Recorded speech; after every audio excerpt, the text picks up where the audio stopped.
तो good evening sir. हाँ, start करते हैं आज क्वेश्चन से। कुछ 3-4 क्वेश्चन करेंगे और इसके बाद हम लोग कुछ न्यू टॉपिक पढ़ेंगे। आप लोग एनसीईआरटी बना लिए होंगे, समझ गए बात। तो आज कुछ न्यू टॉपिक से स्टार्ट करते हैं हम, कुछ नया क्वेश्चन से स्टार्ट करते हैं। 3-4 क्वेश्चन करेंगे, फिर न्यू टॉपिक करेंगे हम लोग, ठीक है सर। हाँ, क्या है देखिए, क्या है, प्रूफ दैट इतना इज इक्वल टू क्या है, एक क्यूब है। तो सबसे पहले देखते हैं क्या कि आप लोग बाई ये प्लस माइनस करके बना नहीं सकते हैं, बाई प्रॉपर्टी से ही इसको बनाया जा सकता है। तो क्या देखते हैं कि कैसे इसको सॉल्व किया जाए, कैसे इसको जीरो की। तो एक आपको देख रहा होगा कि इसको जीरो क्रिएट किया जा सकता है। इसको 2 टाइम्स करके सबट्रैक्ट कर देते हैं और इसको 3 टाइम्स करके सबट्रैक्ट कर देते हैं, तो आ जाएगा आपका काम कर जाएगा। हाँ, R2 गोज टू कितना आ जाएगा, R2 -2 टाइम्स R1 हो जाएगा, -2 टाइम्स R1, क्योंकि यहाँ पर 2a और -2a, यहाँ पे तो 0 हो जाएगा, समझ गए।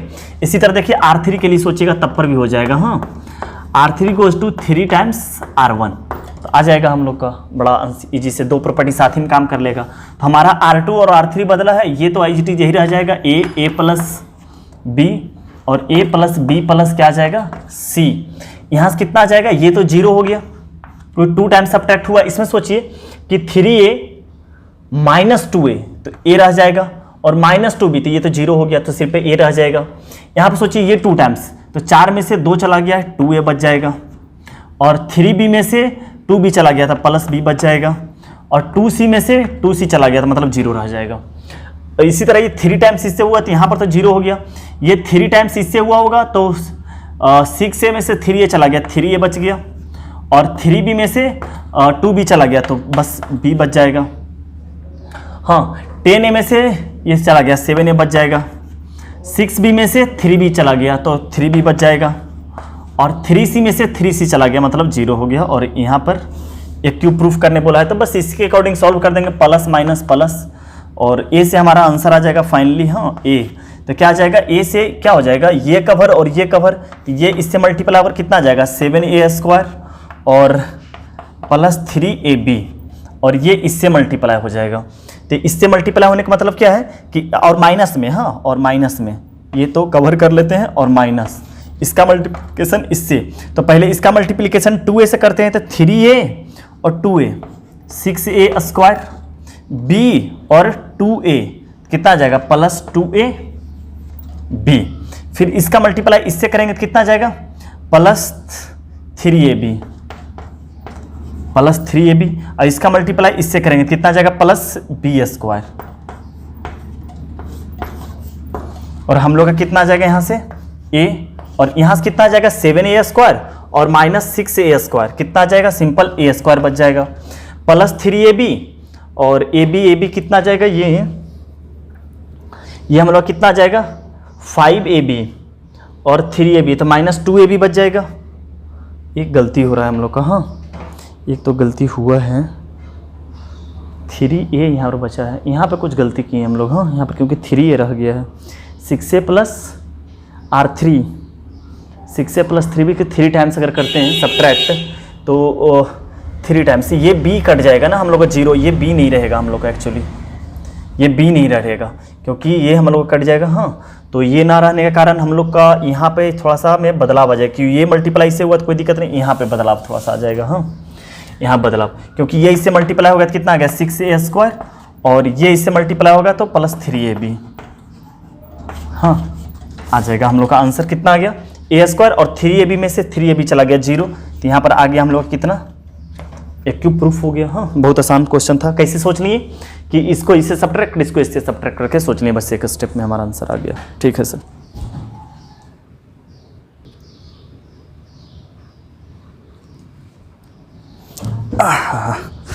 हाँ सर, देखिए इस क्वेश्चन को कैसे सोचा जाए।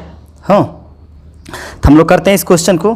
क्या बोल रखा है ये क्वेश्चन कि, हाँ सर आप लोग क्या कीजिएगा, एनसीईआरटी आप पूरे बना लीजिएगा, बार बार बोल रहे हैं। हाँ, एनसीईआरटी पूरे कर लीजिएगा आप लोग, एक्सरसाइज 1, एक्सरसाइज 2, समझ गए। आइए क्या और देखिएगा, एक्सरसाइज पता नहीं 4 में या 3 में माइनरों को फैक्टर करके होगा, वो तो पहले क्लास में खत्म हो गया था, तो वो भी कर लीजिएगा आप लोग, समझ गए। देखिए ये क्वेश्चन कितना है कि क्या बोल रखा है, x y z belongs to real number delta equal to ये दे रखा है, तो पूछा है find the value of x. तो क्या कैसे प्रॉपर्टी लगाते हैं वो सोचते हैं। क्या देखिए यहाँ पे देखिए कैसे सोचा जाए, कि 0, देखिए एक आपको 3x नजर पड़ रहा, इन दोनों का एडिशन भी कितना है 3x है, तो काम करेगा खोपड़ी और क्या, R3 गोज टू कितना हो जाएगा R3 minus R2 minus R1, क्योंकि R3 के नाम पर 3x minus 2x minus 3x 0 हो जाएगा, मतलब कि हम लोग का बदलाव बस कितना में आ जाएगा, R3 को बदलना है तो एज इट इज बाकी यही रहने देंगे, x प्लस वाई और x plus y plus z, और यहाँ पर आ जाएगा 2x 5x प्लस 3y, और यहाँ पर कितना आ जाएगा 7x plus 5y plus 2z, और यहाँ पर तो जा गया 0, और यहाँ में से कितना हो जाएगा दिस माइनस दिस, तो हो गया 7x माइनस 5x और माइनस x, तो 7x में से कितना चला गया 6x, तो x बच गया, यहाँ पे 3y और माइनस 3y, ये तो कैंसिल हो गया 0, और ये तो यहाँ पर सिर्फ माइनस y तो बच ही जाएगा, और यहाँ पर कितना बच जाएगा हम लोग का 9x, तो x बच जाएगा, यहाँ पे 7y minus 5y plus y बच जाएगा, यहाँ पे minus 3z minus 2z minus z, ये कैंसिल हो जाएगा। हाँ समझ रहे हैं कैसे कैंसिल हो गया, कैसे कैंसिल हो गया, माइनस 3z, सॉरी ये माइनस माइनस, ये प्लस 3z होगा, हाँ प्लस 3z होना चाहिए,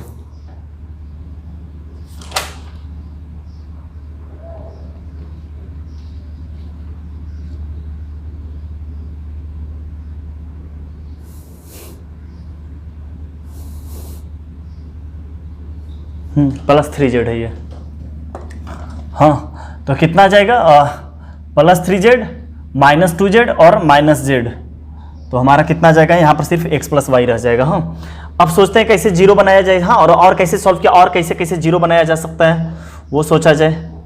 हाँ अब देखिए कि एक जीरो यहाँ पे क्रिएट किया जा सकता है, यहाँ पे जीरो क्रिएट किया जा सकता है कि नहीं, यहाँ इसमें क्रिएट किया जा सकता है एक जीरो, कैसे, इसको 2 टाइम्स कर देते हैं, इसको क्या करते हैं 2 टाइम्स सब्ट्रैक्ट कर देते हैं, जैसे कि R2 में क्या बदलाव आ जाएगा, R2 में R2 माइनस 2 टाइम्स R1, तो जो जीरो मिल जाएगा, हाँ देखिए 2 जीरो मिल जा रहा, कितना आ जाएगा हम लोग का x plus y plus z, x plus y plus z, और यहाँ पर इसका 2 टाइम्स करेंगे तो ये जीरो हो जाएगा, और इसका 2 टाइम्स करेंगे तो यहाँ पर 2x प्लस 2y, तो और सब्ट्रैक्ट करना है तो 5x में से 2x चला गया, कितना बच गया 3x, 3y में से माइनस 2y, तो प्लस y सिर्फ रह जाएगा, और इसमें भी 2 टाइम्स ये कर देना है तो 7 में से 2 चला गया 5x, और 5y में से 2y चला गया तो 3y, और 2z में से 3z चला गया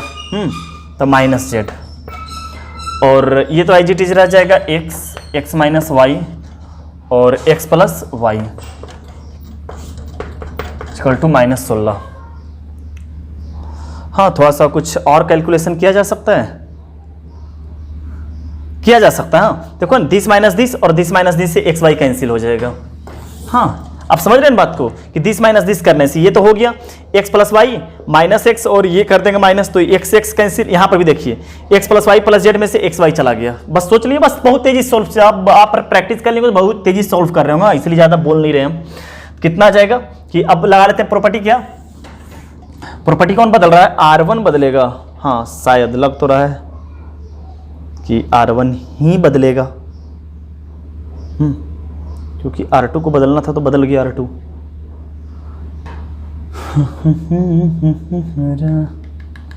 जिंदगी बेकारा, एक कुछ गड़बड़ हो रहा है रे बाबा, क्या कर, अच्छा देखिए यहाँ पे गड़बड़ कर दी हम लोग। हाँ नहीं, हाँ नहीं, हाँ हाँ हाँ हाँ हाँ यहाँ पे कुछ गड़बड़ किए हैं। 7x में से 2x चला गया तो 5x सही है, 5x में से 2y चला गया 3y, प्लस 2z में माइनस 2 चढ़ गया तो यहाँ तो z बचेगा ही नहीं। समझ के बात को, यहाँ तो z बचेगा ही नहीं। समझ रहे हैं बात को कि दिस माइनस 2 टाइम्स किए तो माइनस 2 टाइम्स करते हैं कितना हो जाएगा, ये 2 टाइम्स गया तो 5, ये 2 टाइम्स गया 3, ये 2 टाइम्स गया तो कुछ बचा नहीं, तो ये रह जाएगा। हाँ यही हम सोच रहे थे। हाँ अब देखिए x प्लस वाई कैंसिल हो जाएगा बड़ा इजी वे में, तो कितना लगा लेते हैं कि R1 goes to R1 minus R2 simple, तो कितना आ जाएगा।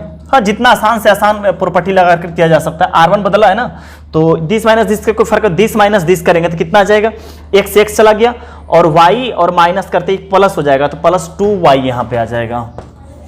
और दिस माइनस दिस करेंगे तो एक्स वाई सिर्फ बच जाएगा कितना, तो जेड बच जाएगा यहाँ पे, सिंपल जेड बच जाएगा। यहाँ पर कितना आ जाएगा 3x प्लस वाई और 5x plus 3y।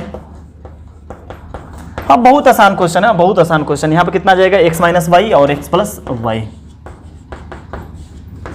Is equal to कितना है -16। तो बस प्लस यहाँ से आंसर आ जाएगा तो कितना आ जाएगा हम लोग का x और कितना कवर हो गया, ये कवर हो गया, ये कवर हो गया, तो इसका मल्टीप्लाई इससे होगा तो कितना आ जाएगा, इसको total 3x square x Y. हाँ और अब इसका मल्टीप्लाई इससे तो कितना आ जाएगा, यहाँ पर भी हो जाएगा 3x वाई, तो टोटल कितना हो जाएगा 4x वाई। समझ रहे ना इसको, 3x से x से किए 3x स्क्वायर एक्स वाई, फिर जब इसका इससे मल्टीप्लाई करें 3x वाई तो कितना हो गया 4x वाई और प्लस कितना आ जाएगा वाई स्क्वायर। हाँ ये हो गया वाई स्क्वायर। अब इसका सब्ट्रैक्ट इससे तो माइनस और इसका मल्टीप्लाई इससे करते हैं, तो सारा मल्टीप्लाई पहले इससे कर लेते हैं तो कितना आ जाएगा 5x स्क्वायर, इसका इससे किए गए तो -5x वाई आ गया, -5x वाई। हाँ इसका इससे किए, अब इसका इससे करेंगे कितना आ जाएगा +3x वाई, इसका इससे करेंगे तो +3x वाई और -5x वाई है +3x वाई, तो आ जाएगा -2x वाई आ जाएगा। हाँ -2x वाई आ जाएगा। और इसका इससे करने गए तो -3y square is equal to कितना आ जाएगा -16। तो हम लोग का कितना हो गया x और 3x स्क्वायर में से 5x स्क्वायर चला गया -2x स्क्वायर और 4x वाई में से +4x वाई और ये माइनस माइनस होकर +2 हो गया। हाँ तो कितना हो जाएगा +2x वाई, तो मतलब कितना हो गया 6x वाई और प्लस वाई स्क्वायर और plus 4y square is equal to कितना हो गया -16। तो अब हम लोग का क्या निकालना है, x का वैल्यू लाना है, तो कुछ कैंसिल तो हुआ नहीं, कुछ तो कैंसिल होना चाहिए था।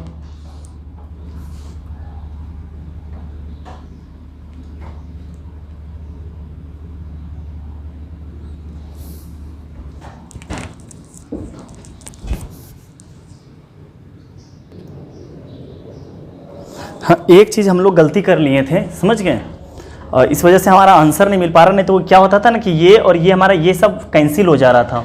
यहाँ पर एक्चुअली क्या है कि 3y नहीं है, यहाँ पे 2y है क्वेश्चन में, बाकी जैसे बनाए हैं एज इट इज उसी तरह से बनेगा, तो ये सब सारा कैंसिल हो जाएगा, x का वैल्यू 3 आ जाएगा। तो आप लोग बना लीजिएगा, समझ गए बात को, आपका x का वैल्यू कितना आ जाएगा 3, यहाँ पे 3y के स्थान पर कितना है 2y है, तो इसको सॉल्व कर लीजिएगा आप लोग। ठीक सर, तो हम आगे बढ़ते हैं, आप लोग सॉल्व कर लीजिए। हाँ बहुत आसानी से कट जाता है और हमारा आंसर 3 आ जाता है। समझ गए बात को, हमारा आंसर कितना आ जाता है 3। जी सर, हमारा आपका आंसर देखिए ना, ये सब कैंसिल हो जाएगा, दिख रहा होगा कि ये आपका ये कैंसिल हो जाता है। आप देखिएगा कि y नहीं रहता है ना, तो ये -6xy से कैंसिल हो जाता है। तो मान चलिए ये दोनों नहीं है, तो माइनस से माइनस कैंसिल, 2 मर्त में कितना आ गया 8 मर्त में x³ का वैल्यू 8, तो x का वैल्यू कितना आ जाएगा, सॉरी 8 मर्त में x³, तो x का वैल्यू 3 कैसे आएगा भाई, हाँ सॉरी 2 आ रहा है आंसर। हाँ x का वैल्यू 2 आ रहा है, x का वैल्यू 2 आ रहा है। हाँ 2, x का वैल्यू कितना आ रहा है 2 आ रहा है। ठीक है सर, तो नोट कर लीजिए इसको। हाँ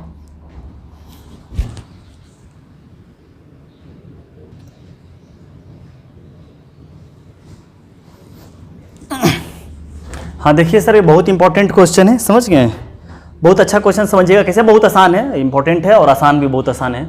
देखिए क्या दे रखा है कि a equal to not p, b equal to not q, c equal to not r, और ये दे रखा है इतना equal to 0, find the value of this plus this का वैल्यू फाइंड आउट करने के लिए। देखिए कैसे सोचा जाता है कि इसका डिनोमिनेटर पार्ट कितना है p माइनस ए, q माइनस बी और r माइनस सी, तो ऊपर p q r है, तो p q r तो है, p माइनस ए, q माइनस बी और r माइनस सी क्रिएट करना पड़ेगा आपको प्रॉपर्टी लगाकर। तो सोचिए p माइनस ए कैसे होगा जब इन दोनों सॉल्व होगा। हाँ तो कितना कर लगा देते हैं, r1 goes to r1 minus r2। इसी तरह q माइनस बी कैसे क्रिएट होगा, इसको लगा देते हैं। हाँ r2 goes to r2 minus r3, बस नीचे वाला चीज क्रिएट करना चाह रहे हैं, p माइनस ए और q माइनस बी, तो खुद ब खुद सब कुछ आ जाएगा। कितना आ जाएगा p माइनस ए, b माइनस क्यू, हाँ r1 माइनस r2 हो रहा है ना, यहाँ पर कितना आ गया 0, फिर R2 के यहाँ पर कितना आ जाएगा, यहाँ भी 0 आ जाएगा, यहाँ पर भी कितना आ जाएगा Q माइनस बी आ जाएगा, यहाँ पर भी कितना आ जाएगा C माइनस आर आ जाएगा। और इसको एज इट इज रहने दें ए बी आर को, समझ गए बात को, इसको एज इट इज क्या रहने देते हैं, रहने देते हैं। अब क्या करते हैं इसके अकॉर्डिंग, क्या इतना इक्वल टू कितना दिया हुआ है 0, बहुत आसान है। हाँ, इसको प्लस माइनस प्लस से क्या करते हैं सॉल्व कर लेते हैं। कितना आ जाएगा हम लोग का कि P माइनस ए कितना जाएगा, इसका मल्टीप्लाई इससे आ जाएगा R और Q माइनस क्या आ जाएगा B, और माइनस ये कर लेते हैं माइनस B, और यहाँ पे कितना कर लेते हैं CR कर लेते हैं।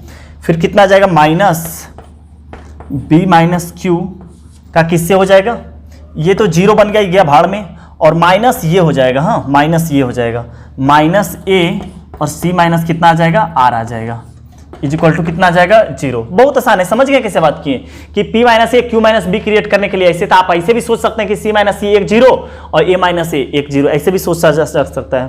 तो अब क्या करते हैं इसको मल्टीप्लाई कर देते हैं। तो कितना आ जाएगा R P माइनस ए और Q माइनस बी, ये सबका मल्टीप्लाई नहीं करना है, बहुत मेहनत से तो P माइनस ए और Q माइनस बी क्रिएट किए। फिर इसका मल्टीप्लाई इससे करेंगे, कितना आ जाएगा माइनस बी P माइनस ए और C माइनस क्या आ जाएगा R, और ये तो माइनस माइनस कितना हो जाएगा प्लस A और B माइनस Q और C minus R equal to कितना हो जाएगा 0।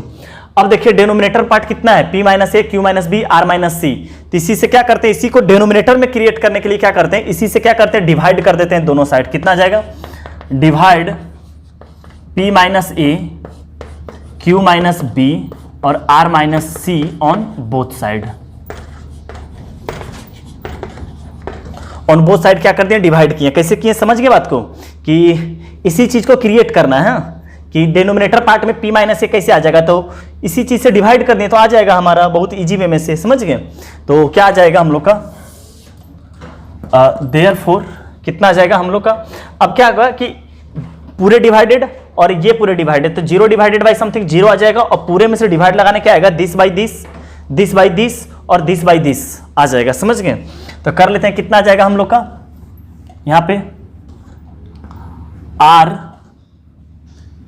P माइनस ए और Q minus b divided by कितना आ जाएगा P माइनस ए Q माइनस बी और R माइनस सी, प्लस यहाँ से कितना आ जाएगा माइनस है ना, माइनस है minus B minus B P minus ए और कितना है C minus R divided by कितना है P माइनस ए Q माइनस B और R माइनस C, और कितना है हम लोग का plus A B minus Q और C minus R divided by कितना आ जाएगा P माइनस ए Q माइनस B और R माइनस C। तो कितना क्या हो जाएगा कि P माइनस ए से P माइनस ए डिवाइड और Q माइनस बी से Q माइनस बी डिवाइड, तो हम लोग कितना बच जाएगा R divided by R minus C।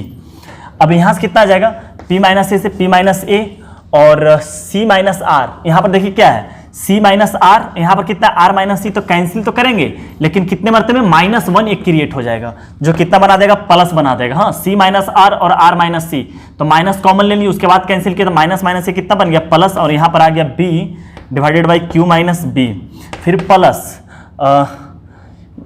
B minus Q और Q माइनस B, एक माइनस C माइनस R और R माइनस C, एक और माइनस, तो माइनस माइनस प्लस खुद ही हो गया, और आ गया A divided by P minus A is equal to 0। तो हम लोग कितना मिल गया सर P बाई नहीं मिला, अरे क्या हो गया P R by R minus C तो मिल गया, और Q माइनस B के नीचे कितना है B है ऊपर, जबकि चाहिए Q, और P माइनस A के ऊपर चाहिए P, कोई बात नहीं कर लेते हैं हम लोग R by R minus C, और कितना करते हैं इसके ऊपर क्या चाहिए Q माइनस B के ऊपर चाहिए Q, तो अपने मन से क्या कर लेते हैं Q लगा लेते हैं और माइनस Q घटा लेते हैं, और Q माइनस क्या कर लेते हैं B कर लेते हैं। इसमें क्या चाहिए P चाहिए, तो क्या कर लेते हैं A प्लस P कर लेते हैं और माइनस P कर लेते हैं, और divided by P minus A is equal to कितना आ जाएगा 0 आ जाएगा। खुद से कर लिए, हाँ क्योंकि जरूरत था तो कर लिए। कितना आ गया R by R minus C। अब देखिएगा B बाई Q तो एक काम करते हैं, देखिए यहाँ q माइनस बी है, q माइनस बी को कैसे लिख सकते हैं, देखिए q माइनस बी और b माइनस क्यू, ऐसे इसको लिख सकते हैं b minus Q divided by q minus B और plus q divided by q minus B, ताकि ये कैंसिल लेकर माइनस दे देगा। और इसी तरह देखिए यहाँ पर भी कर लेते हैं, कितना a minus P divided by P minus ए और plus p divided by P minus A is equal to कितना हो जाएगा 0। तो एक देखिए -1 यहाँ से आ जाएगा, एक -1 ये और एक -1 ये, तो हम लोग कितना आ जाएगा -1 -2। अब देखिए आ जाएगा p by P minus A q by q minus b divided by r minus c is equal to कितना हो जाएगा 2 हो जाएगा, क्योंकि -1 एक कैंसिल, -1 एक कैंसिल, इस तरफ जाकर कितना हो गया 2। तो हमारा आंसर क्या हो गया 2।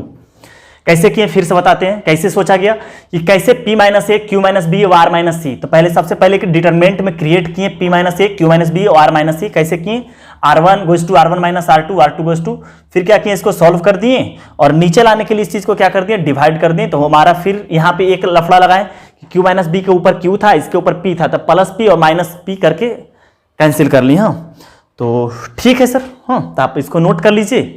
हम आगे बढ़ते हैं, तो इससे रिलेटेड जितना क्वेश्चन था वो सारा हम कर लिए, समझ गए। और भी एक दो क्वेश्चन रहेगा तो आगे हम ले लेंगे कहीं पे, समझ गए। तो अब हम लोग स्टार्ट करेंगे एरिया ऑफ ट्रायंगल, समझ गए सर। ठीक है सर, तो इसको आप नोट कर लीजिए। हाँ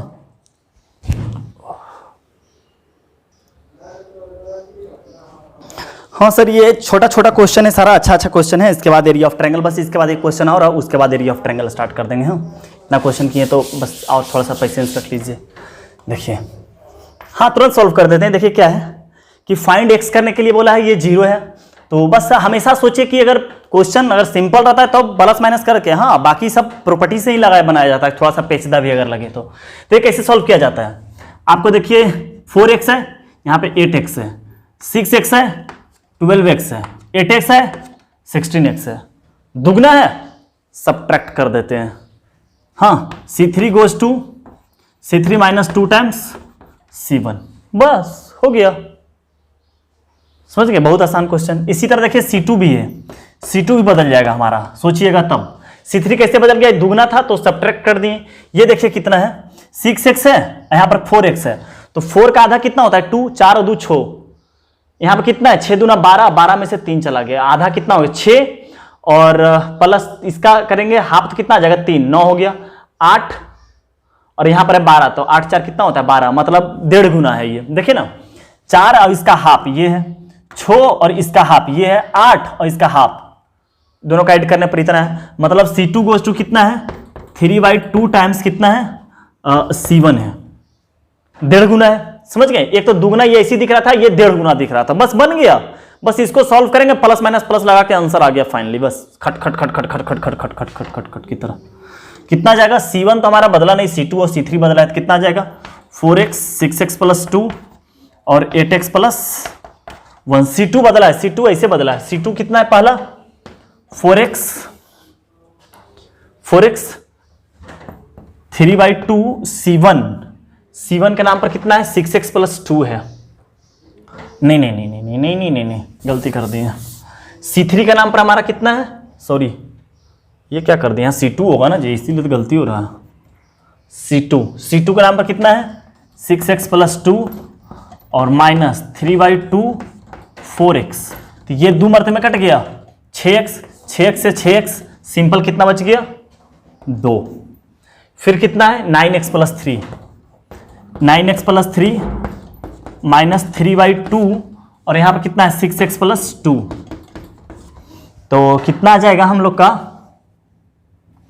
यहाँ से कॉमन आ जाता है कि मल्टीप्लाई कर दें, क्या करें कर लेते हैं 9x प्लस 3 और 3/2 क्या कॉमन ले लेते हैं, हाँ 2 कॉमन ले लेते हैं, तो 2 कॉमन लेकर कितना हो जाएगा, ये हो जाएगा 3 × 2 डिवाइडेड बाई 2, तो 3x प्लस 1, तो ये से 2 कैंसिल हो गया और ये 9x ये से 9x चला गया और 3 और ये 3 0 आ जाएगा, हाँ 0 आ जाएगा। अब एक बच गया कितना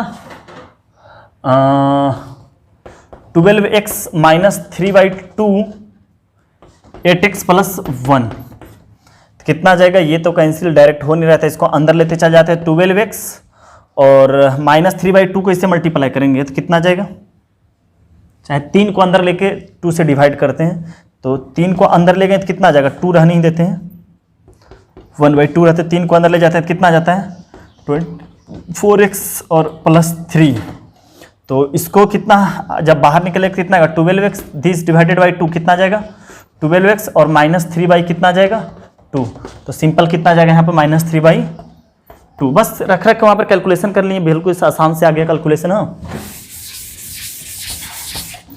अब कितना है यहाँ पे 2x है, अब ये करते हैं C3 goes to C3 - 2 times इतना, तो C3 के नाम पर कितना है 8x + 1 -2 times 8x 2 times 4x, तो ये से ये कट गया, सिंपल कितना आ गया 1।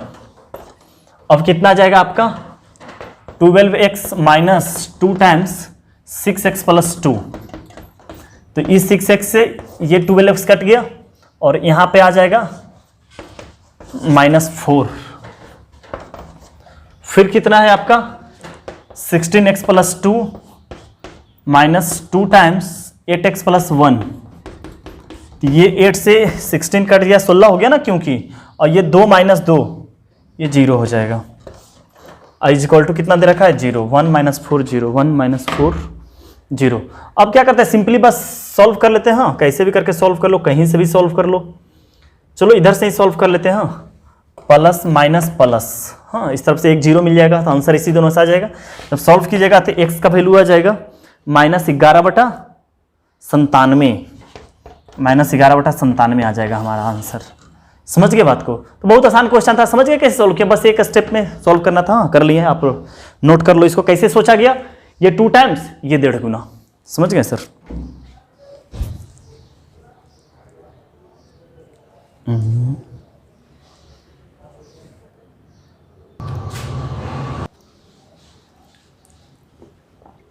ये क्या है? हाँ सर, अब स्टार्ट करते हैं हम लोग कि एरिया ऑफ ट्रायंगल क्या होता है। आपको हम 2D में बता रखे हैं कि एरिया ऑफ ट्रायंगल क्या होता है। हाँ, एक मिनट, आपको अच्छे तरीके से बता चुके हैं कि एरिया ऑफ ट्रायंगल क्या होता है, कोलिनियर ऑफ 3 पॉइंट्स क्या होता है, वगैरह वगैरह सारा हम स्ट्रेट लाइन में पढ़ा चुके हैं आपको। लेकिन फिर से हमारा वो स्ट्रेट लाइन का भी टॉपिक था और हमारा डिटरमिनेंट का भी टॉपिक था। तब हम लोग डिटरमिनेंट में सीखते हैं कि एरिया कैसे निकाला जाता है डिटरमिनेंट के। हम लोग ये भी सीखेंगे कि अगर 2 पॉइंट दिया हुआ है तो स्ट्रेट लाइन का इक्वेशन कैसे लिखा जाता है। समझ गए? तो टॉपिक आता है तब वो बात किया जाता है। तो हम लोग सीखते हैं एरिया ऑफ ट्रायंगल कैसे निकाला जाता है। समझ गए? तो क्या दे रखा है हम लोग का, एरिया ऑफ ट्रायंगल निकालना है। क्या, जिसे मान के चलिए क्या दे रखा है कि ट्रायंगल का 3 वर्टिसेस दे रखा, ट्रायंगल का क्या दे रखा है, 3 वर्टिसेस दे रखा है A B C। तो अगर 3 वर्टिसेस दे रखा है तो इसका एरिया क्या होगा, वो आपसे क्या पूछा है, इसका एरिया पूछा है आपसे। समझ गए बात को?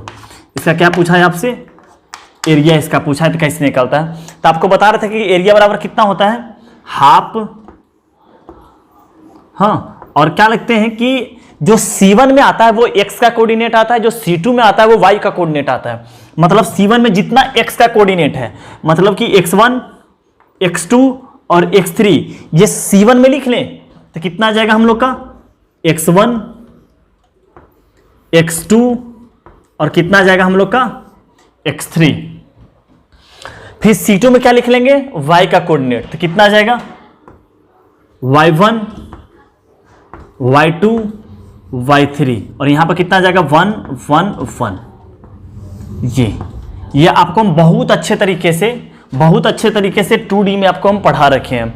ये वाला क्या लगाए हैं सर जी, ये मॉडुलस लगाए हैं। मॉडुलस इसलिए लगाएं ताकि एक डिटरमिनेंट का वैल्यू तो हमारा पॉजिटिव निगेटिव कुछ भी हो सकता है, तो मॉडुलस इसलिए लगाएं क्योंकि हमारा जो एरिया होता है वो ऑलवेज क्या होता है, पॉजिटिव होता है। इसलिए हम क्या लगा दिए हैं, मॉडुलस लगा दिए हैं। समझ गए बात को? तो कैसे निकालेंगे, अगर ट्रायंगल का 3 वर्टिसेस दे रखा है क्या लगा देंगे, हाफ डिटरमिनेंट। C1 में हम x का कोऑर्डिनेट लिखेंगे, C2 में हम y का कोऑर्डिनेट लिखेंगे और C3 में क्या लिखेंगे 1 1 1 और मॉडुलस लगा लेंगे ताकि हमारा क्या बना रहे, पॉजिटिव बना हुआ रहे वैल्यू, और प्लस माइनस प्लस करके हम क्या करेंगे, सॉल्व कर लेंगे। समझ गए? तो ये एरिया निकलने आ गया। हाँ, जो हम लोग जानते थे, ऑलरेडी जानते थे हम लोग। अब क्या है, कोलिनियरिटी ऑफ 3 पॉइंट्स। कोलिनियरिटी का मतलब क्या हो गया कि अगर 3 पॉइंट जो है एक स्ट्रेट लाइन पे लाई करता है, वो तीनों पॉइंट को क्या बोला जाएगा कि कोलिनियर है। समझ गए? जैसे आपको बताते हैं कि कोलिनियर का मीनिंग क्या हुआ, समझ गए? आपको ऑलरेडी बता रखे हैं स्ट्रेट लाइन में कि जैसे जो तीनों कोऑर्डिनेट है, अभी क्या बना रहा कि ये तीनों पॉइंट जो है ए बी सी तीनों जो पॉइंट है क्या है, एक ट्रायंगल बना रहा।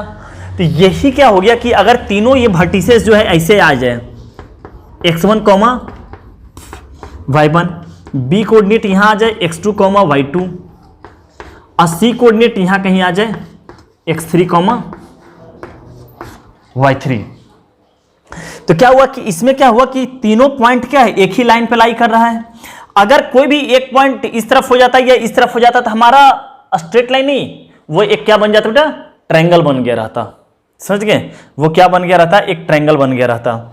तो क्या हो गया कि तो 3 पॉइंट अगर एक ही लाइन पे लाई करता है, इसके मतलब क्या हुआ कि इसका जो डिटरमिनेंट हो रहा होगा वो 0 के बराबर जा रहा होगा। और 0 के बराबर हो जाने से क्या हो गया, इस तरफ 2 आकर वो भी 0 हो गया, और मैग्नीट्यूड ये क्या हो गया, प्लस माइनस 0, तो 0 ही रह गया। मतलब सीधा डेल्टा इक्वल टू क्या होता है, 0।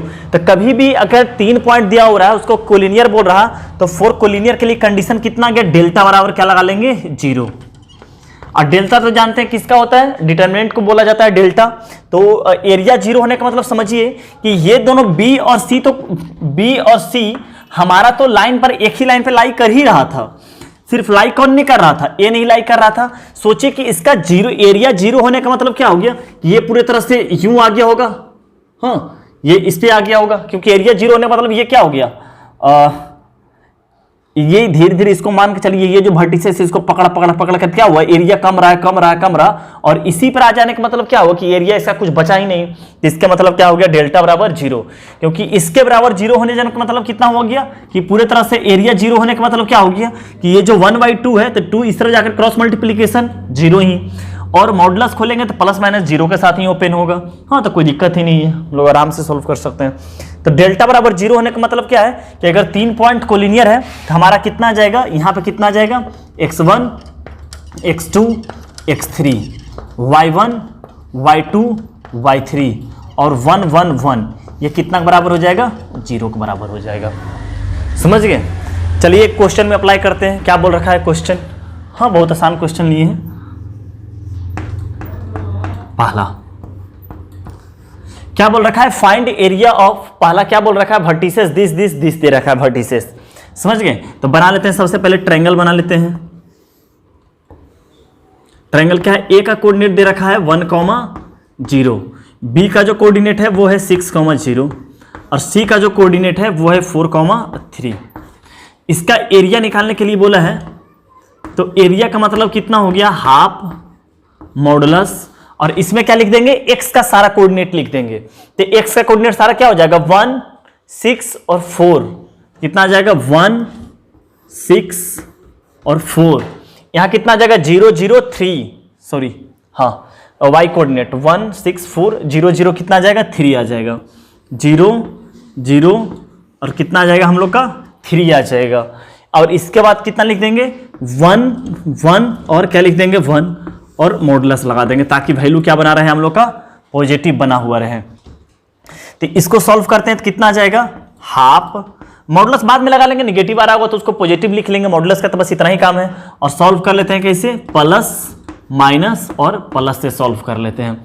कितना आ जाएगा, 1/2 तो आ ही गया यहाँ पर, और ये 1 से करते हैं तो 1 के लिए क्या हो जाएगा, ये कवर और ये कवर, तो ये इससे मल्टीप्लाई होकर 0 हो गया, और ये इससे मल्टीप्लाई होकर -3 हो गया। तो यहाँ पर कितना आ जाएगा, -3, और कितना, ये 0 से कोई काम का है नहीं, ये 1 से ले लेते हैं तो कितना आ जाएगा, फिर से आ जाएगा +1, और यहाँ पे कितना आ जाएगा, ये कवर और ये कवर, तो इससे कितना हो गया, 6 3 जा 18, और 4 को 0 से मल्टीप्लाई करेंगे 0, तो सिंपल कितना रह जाएगा, 18 रह जाएगा। ये हो गया। तो हम लोग के यहाँ पर कितना हो जाएगा, 1/2, यह आ जाएगा -3, और यहाँ पर कितना आ जाएगा, +18। और मॉडुलस लगा हुआ है, ऑब्वियस है कि मॉडुलस है, निगेटिव रहेगा तो अपने मन से पॉजिटिव कर लेंगे। यहाँ पर कितना आ गया हम लोग का, 15। हमारा आंसर कितना हो गया, एरिया जो हो गया कितना आ गया, एरिया 15/2 स्क्वायर यूनिट। ये हमारा कितना हो गया, ये आंसर हो गया हमारा। आई होप कि सर आपको अच्छे से समझ में आ रहा होगा। अब बनाते हैं दूसरा क्वेश्चन, क्या बोल रखा है सो समझते हैं। हाँ, दूसरा कोऑर्डिनेट का वर्टिसेस कितना दे रखा है, -2, ये सब तो आप इस तरफ लिख लिए होंगे।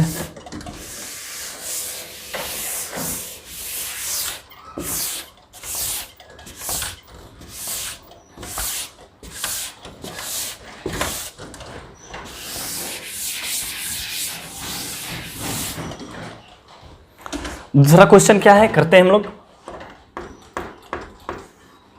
कि ट्रायंगल जो दिया हुआ है उसका जो वर्टिसेस है वह ए के नाम पर दे रखा है -2 और -3। बी का जो कोऑर्डिनेट है वो दे रखा है 3, 2 और सी का जो कोऑर्डिनेट है वो -1, -8 है। तो एरिया पूछा है, तो एरिया बराबर कितना हो जाएगा, हाफ मॉडुलस एक्स का कोऑर्डिनेट कितना आ जाएगा, -2, 3 और कितना आ जाएगा -1। यहां पर आ जाएगा -3, 2, -8 और 1, 1, 1, ये हो जाएगा। अब इसको क्या करते हैं, सॉल्व कर लेते हैं, कितना आ जाएगा 1/2। इसके ऊपर लगाते हैं प्लस माइनस और प्लस।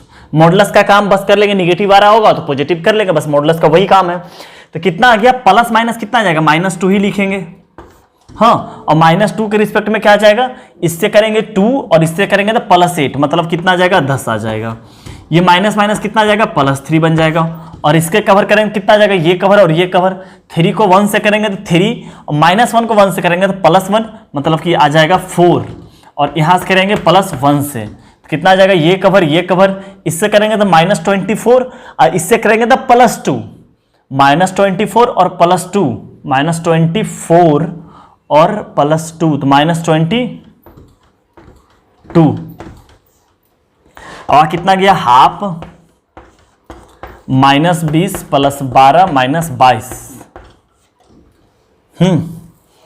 तो आ गया हम लोग का -22 और -20, -42 में से 12 चला गया तो -30। तो समझ जाइए कि हम लोग मॉडुलस लगा हुए मन ही मन कर लेंगे तो कितना आ जाएगा, 30/2 तो कितना आ जाएगा, 15 स्क्वायर यूनिट हमारा क्या हो जाएगा, आंसर आ जाएगा। 50 स्क्वायर यूनिट हमारा क्या हो गया, आंसर आ गया।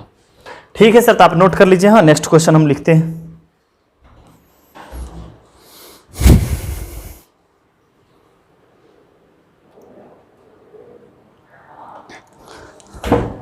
हाँ सर, देखिए इस क्वेश्चन को करते हैं। क्या बोल रखा है question, find the value of K for which the points this are collinear. Collinear का मीनिंग बताए थे क्या, कि अगर जो भी ये पॉइंट कोलिनियर होने का मतलब क्या हुआ कि तीनों पॉइंट क्या रहा होगा, एक ही लाइन पे लाई कर रहा होगा। समझ गए।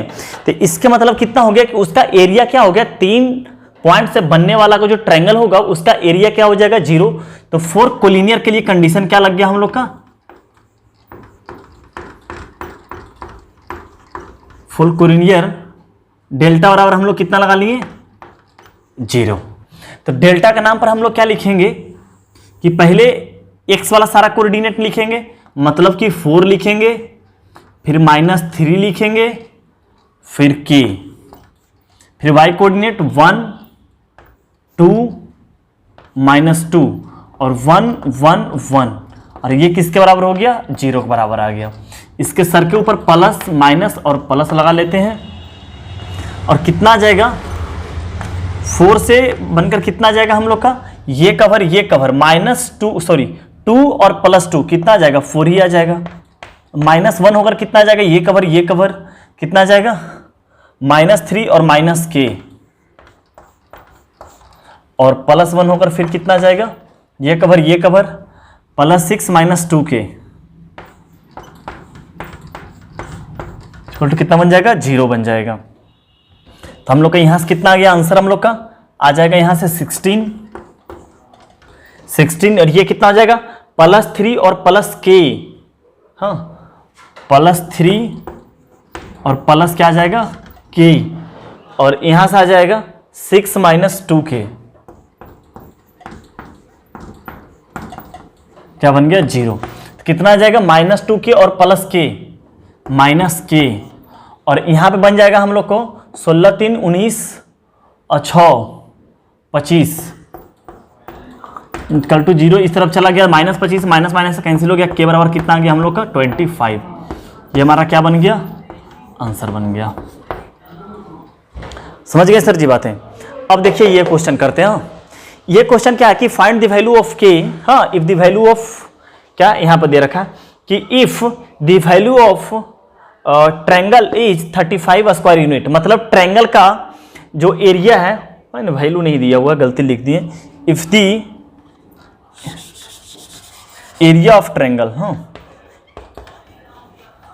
If area of triangle is 35 square unit with vertices 2 - 4 5 4 और k 4, then the value of k is, तो एरिया होने का मतलब कितना है, आपको क्या दे रखा है, गिवन में क्या दे रखा है, इस तरफ से करते हैं सॉल्व, कि आपको क्या दे रखा है, एरिया बराबर क्या दे रखा है आपको, एरिया बराबर दे रखा है 35, और एरिया का फॉर्मूला क्या होगा, हाफ मॉडुलस, और क्या करेंगे, x का सारा कोऑर्डिनेट लिख लेंगे, कितना आ जाएगा 2 5k, 2 5 और k, और सेकेंड कोऑर्डिनेट y का कोऑर्डिनेट कितना आ जाएगा, -4 4 और 4, -4 4 4 4 4, यहां आ जाएगा 1 1 1 इज इक्वल टू कितना आ जाएगा 35। अब सोचिए बेटा कि ये 2 इस तरफ आया, कितना बन गया 70 बन गया, और इस मॉडुलस के कारण कितना हो गया ±70 हो गया। तो यहां से क्या कर लेंगे कि हम लोग करेंगे 2 5k -4 4 4 और 1 1 1 इज इक्वल टू कितना कर लेते हैं, प्लस माइनस कितना कर लेते हैं 70 कर लेते हैं। समझ गए, ये 2 इस तरफ गया होगा 70 बन गया होगा, और मॉडुलस को हटने के कारण कितना हो गया ±70 आ गया होगा। तो प्लस माइनस और प्लस कर लिए, तो 2 से रिलेटेड हम लोग का कितना निकल के आ गया कि 4 - 4, ये तो 0 बन गया, हाँ माइनस माइनस प्लस 4 हो गया होगा यहाँ पर भी, और कितना आ गया 5 - k यहाँ से आ गया होगा, और +1 यहाँ पर आ गया, और ये कवर कितना हो गया 20 - 4k, कितना बन गया, ये प्लस माइनस कितना बन गया 70 बन गया। तो यहाँ पर से कितना आ गया, ये 20 - 4k 20 - 4k, यहाँ से कितना हो गया 20 - 4k is equal two plus minus कितना आ गया 70। तो यहाँ पर कितना आ गया 4k और -4k -8k, और यहाँ से कितना गया बाबू 20 20 40, इस तरफ जाकर -40 हो गया, प्लस -20, और यहाँ पर कितना हो गया होगा -40। तो कितना हो गया -8k बराबर कितना हो गया, जब प्लस 70 लिए होंगे तो यहाँ पर कितना आया होगा 30 आया होगा, 1 आया होगा, और यहाँ पर फिर से कितना है -8। तो जब प्लस 70 लिए होंगे तो -40 किए होंगे तो कितना आया 30 आया, 70 में से 40 किया। जब -20 लिए होंगे तो -20 और -40 कितना आ गया होगा -110 आ गया होगा। तो माइनस से माइनस कैंसिल हो गया, और के बराबर कितना आ गया 110/8, और यहाँ पर कितना आ जाएगा 55/4, हाँ 55/4 आया होगा के का वैल्यू, और यहाँ पर तो के का वैल्यू कितना आ जाएगा -30/8, मतलब कि आ जाएगा कितना, के का वैल्यू कितना हो जाएगा -15/4 -15/4 और 55/4। ये हमारा क्या हो गया सर जी, आंसर हो गया। समझ गए, तो इसको नोट कर लीजिए अच्छे सर, समझ गए, अच्छे तरीके से आप क्या कर सकते हैं, इसको नोट कर लीजिए, हम और आगे अच्छा क्वेश्चन करते हैं।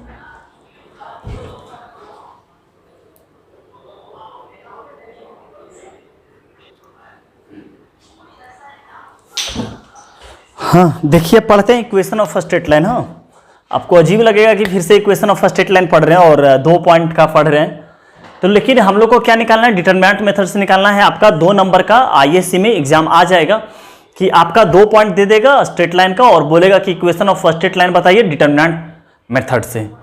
समझ गए, ये क्वेश्चन आपका है कि 2 पॉइंट दे, आप तो निकाल लोगे स्लोप मेथड से बहुत इजी वे में, लेकिन आपको नंबर नहीं मिलेगा, आपको बोलेगा कि डिटरमिनेंट मेथड से निकालिए। समझ गए, तो उससे सीखते हैं कि कैसे निकाला जाता है।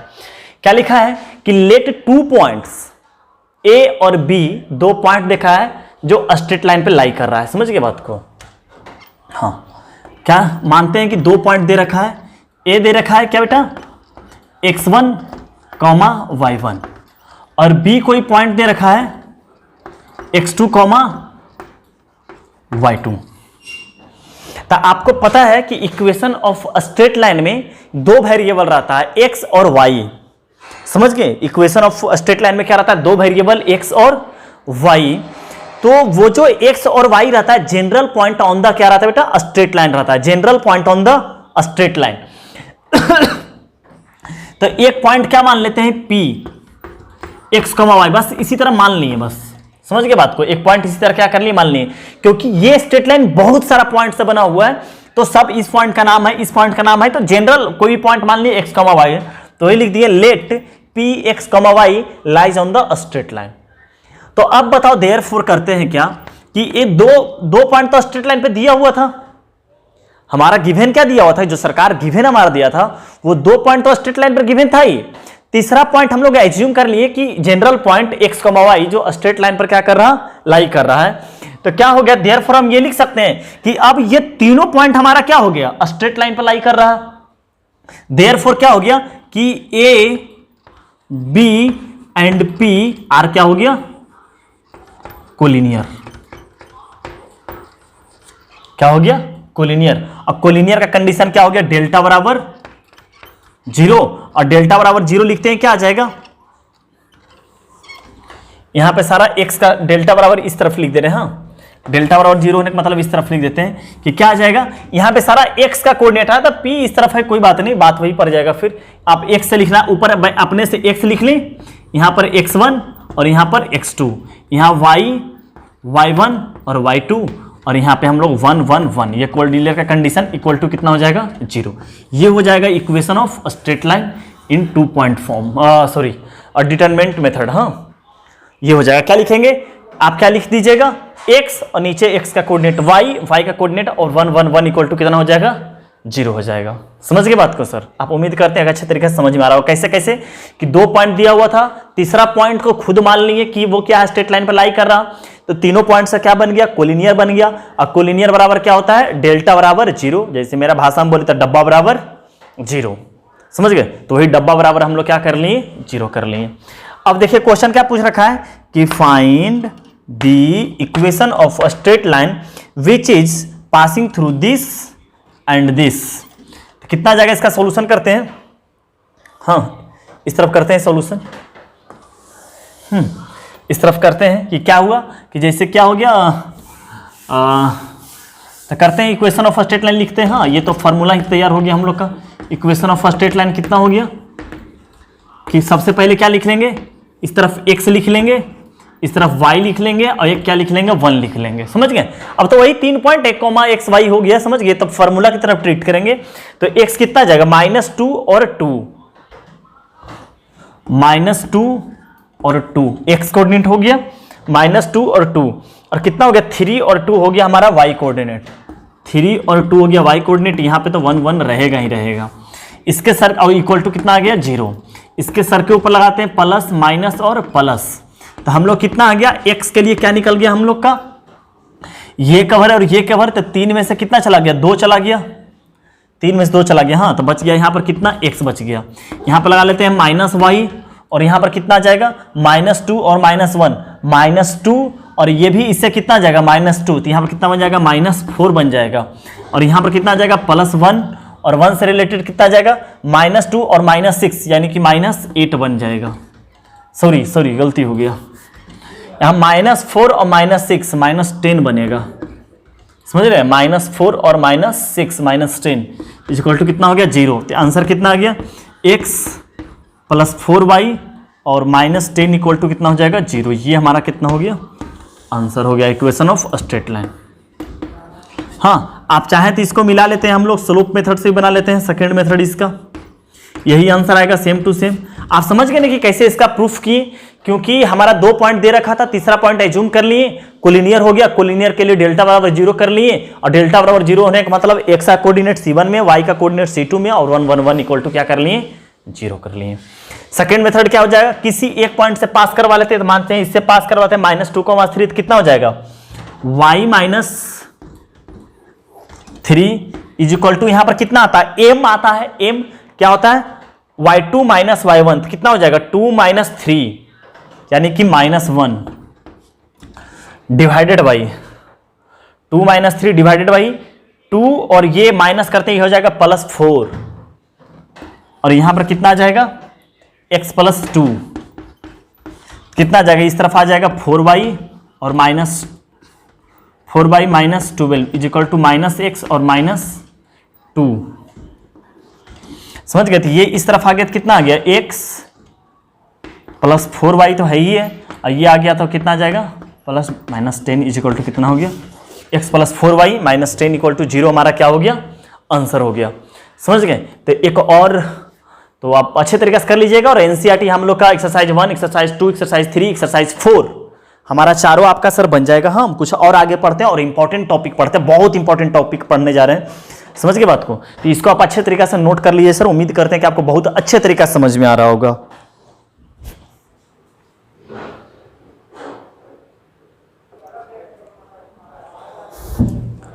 हाँ सर, देखिए ये बहुत इंपॉर्टेंट है टॉपिक। हाँ, बहुत बहुत बहुत बहुत बहुत इंपॉर्टेंट टॉपिक स्टार्ट हो रहा है सर। यहाँ से आपको बताते हैं कि आपका 80% और क्वेश्चन जो डिटरमिनेंट से आता है, और मैट्रिसेस में भी इसका यूज है, वो यहीं से आता है डिटरमिनेंट का। समझ गए, जेईई मेंस और एडवांस में 80% क्वेश्चन, और बहुत ही आसान टॉपिक है हमारा। आईएससी से भी रिलेटेड टॉपिक है, और बहुत बहुत बहुत बहुत ज़्यादा आसान क्वेश्चन है। समझ गए, बस हम लोग कंडीशन याद रखना है, कुछ कुछ बातें याद रखना पड़ेगा। 80% क्वेश्चन यहीं से आता है, तो बहुत अच्छे तरीका से पढ़ना, और बहुत अच्छे तरीका से इसे बहुत सारा क्वेश्चन प्रैक्टिस करवाएंगे। बहुत क्वेश्चन, कम से कम 30-35 क्वेश्चन प्रैक्टिस सिर्फ करवा देंगे आपको, और बहुत आसान। सबसे बड़ी बात है कि बहुत आसान रहता है। आप जो भी पढ़कर प्रॉपर्टीज ऑफ डिटरमिनेंट पढ़कर इस टॉपिक से बाहर आए हैं, प्रॉपर्टीज ऑफ डिटरमिनेंट से, उस टॉपिक से तो बहुत ज्यादा आसान ये टॉपिक है। मतलब बहुत बहुत ज्यादा आसान है, मतलब बताया नहीं जा सकता कितना आसान है। और 80% क्वेश्चन यहीं से पूछा जाता है सर जी। उसमें क्या रहेगा कि आपका प्रॉपर्टीज ऑफ डिटरमिनेंट के यूज पड़ेगा, बट थोड़ा मोड़ा बहुत कम यूज पड़ता है। समझ गए, तो इसको अच्छे तरीके से समझते हैं कि टॉपिक कहता क्या है, इस टॉपिक के अंदर क्या है। और नेक्स्ट लेक्चर में हम पढ़ाएंगे क्रैमर्स रूल्स। समझ गए, उससे क्वेश्चन आता है, और आईएससी के भी पॉइंट ऑफ व्यू से इंपॉर्टेंट है, और जेईई मेंस और एडवांस के भी पॉइंट ऑफ व्यू से बहुत ज्यादा इंपॉर्टेंट है ये। देखिए क्या है कि सिस्टम ऑफ लीनियर इक्वेशन क्या होता है, कि कंसिस्टेंट इक्वेशन क्या होता है। हाँ, कंसिस्टेंट इक्वेशन, तो इसमें क्या है कि डिफिनिट यहां पर होना चाहिए। हाँ, डिफिनिट, हाँ डिफिनिट,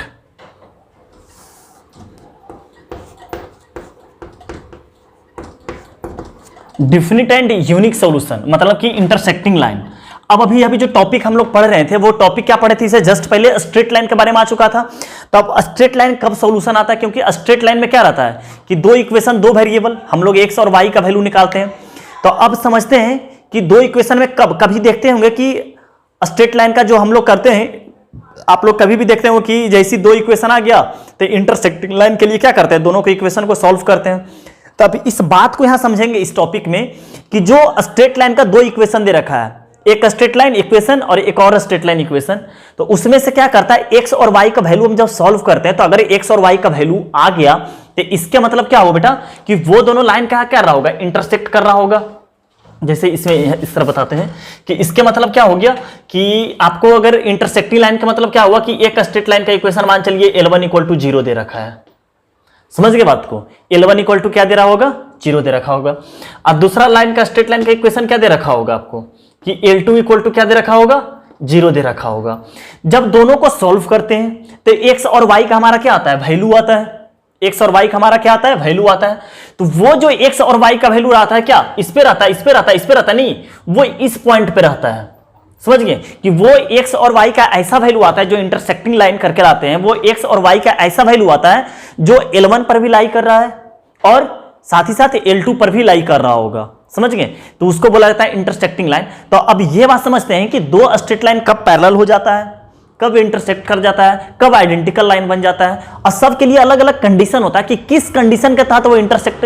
अच्छा, अगर दो लाइन पक्का इंटरसेक्ट कर रहा होगा तो दोनों का स्लोप बराबर नहीं हुआ होगा। समझ रहे, दोनों का स्लोप क्या हुआ होगा, बराबर नहीं हुआ होगा।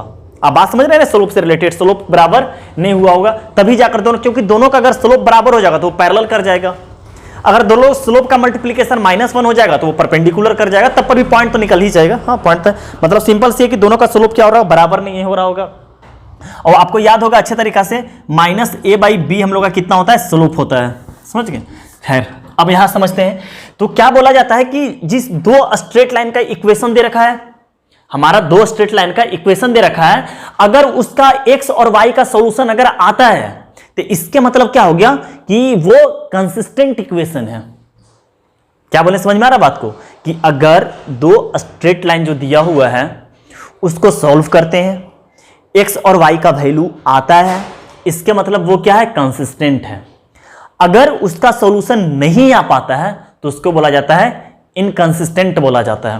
तो वही देखिए कंसिस्टेंट इक्वेशन का क्या लिखे कि डिफिनिट माने सॉल्यूशन आएगा ही, और उसका एक यूनिक सॉल्यूशन आता है जिसको बोला जाता है इंटरसेक्टिंग लाइन। देखते हैं दो लाइन क्या कर गया, इंटरसेक्ट कर गया, तो एक यूनिक सॉल्यूशन यही आता है, यूनिक सॉल्यूशन यहां पर आता है, जो वैल्यू आता है वही हम लोग क्या करता है, यूनिक सॉल्यूशन।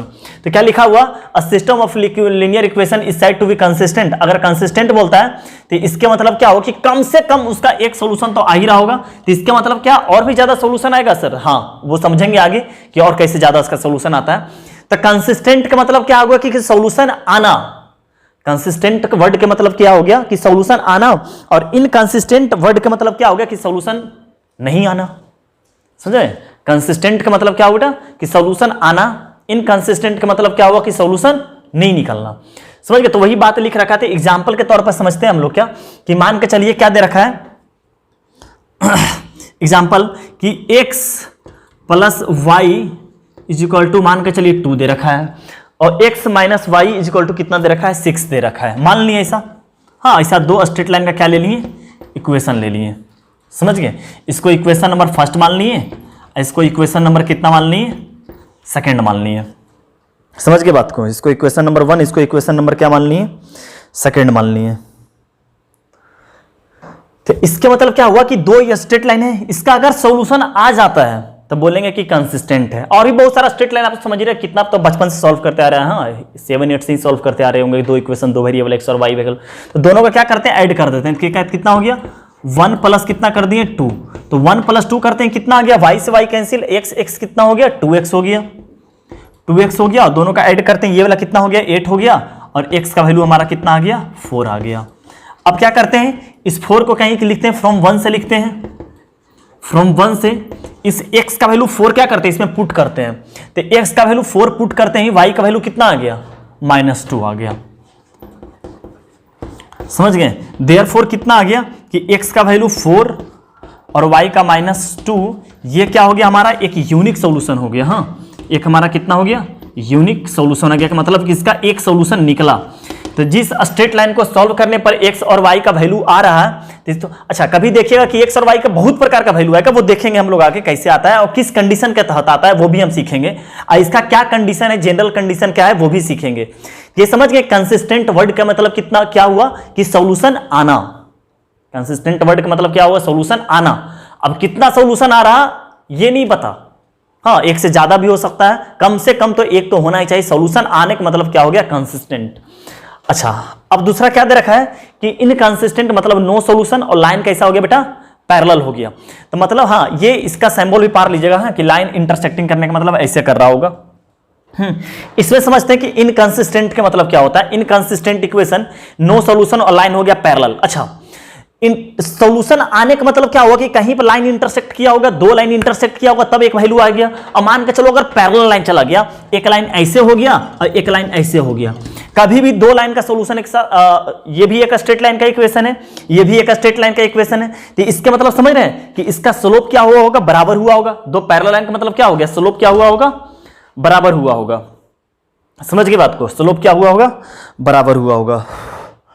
तो ये हमारा पैरेलल लाइन हो गया जिसका सॉल्यूशन निकल पाना पॉसिबल नहीं है। समझ गए, इसका सॉल्यूशन निकल पाना पॉसिबल नहीं है कि कहीं पर इंटरसेक्ट ही नहीं किया। तो इंटरसेक्ट करने का मतलब क्या होगा, कहीं पर इंटरसेक्ट किया होगा, इस पॉइंट पर इंटरसेक्ट किया। ये तो कितना भी इसको आगे खींचते चले जाएं, इधर खींचते चले जाएं, एक्सटेंड करते चले जाएं, कहीं पर इंटरसेक्ट ही नहीं करेगा, तो इंटरसेक्ट नहीं करेगा तो इसका सोल्यूशन आएगा ही नहीं आएगा, ऑब्वियस सी बात है। समझ गए? इस पर भी एक एग्जांपल से हम लोग समझते हैं। समझ गए सर जी? तो ऊपर को हम मिटाते हैं, ऊपर वाले पोर्शन को, और एक एग्जांपल से समझते हैं कि क्या होता है इसका मीनिंग।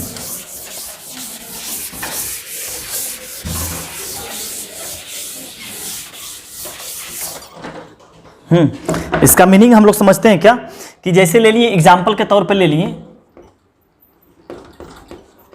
एग्जाम्पल के तौर पे ले लिए कि x plus y is equal to कितना ले लिए, 2 ले लिए। समझ गए? और यहां पर क्या ले लिए कि 2x प्लस 2y, चाहे और अच्छा तरीका से लेते हैं, दूसरा लेते हैं कि x plus 2y is equal to ले लिए 3, और यहां पर ले लिए 2x plus 4y is equal to ले लिए 8। समझ के बात का? ऐसा ले लिए, 2 इक्वेशन ले लिए, ये इक्वेशन नंबर फर्स्ट, ये इक्वेशन नंबर सेकंड। अगर बहुत गौर से आप देख रहे होंगे तो इसका स्लोप जो है बेटा हमारा बराबर है। स्लोप कैसे बराबर होता है आप लोग अच्छे तरीके से जानते हैं, हाँ, कि इसका भी -1/2, इसका भी -1/2 हो गया, हाँ, -a/b, तो -a -1 और 2। समझ रहे? इस बात को समझ रहे? आप जानते हो, हाँ, आप जानते हो स्लोप दोनों का क्या है, बराबर है।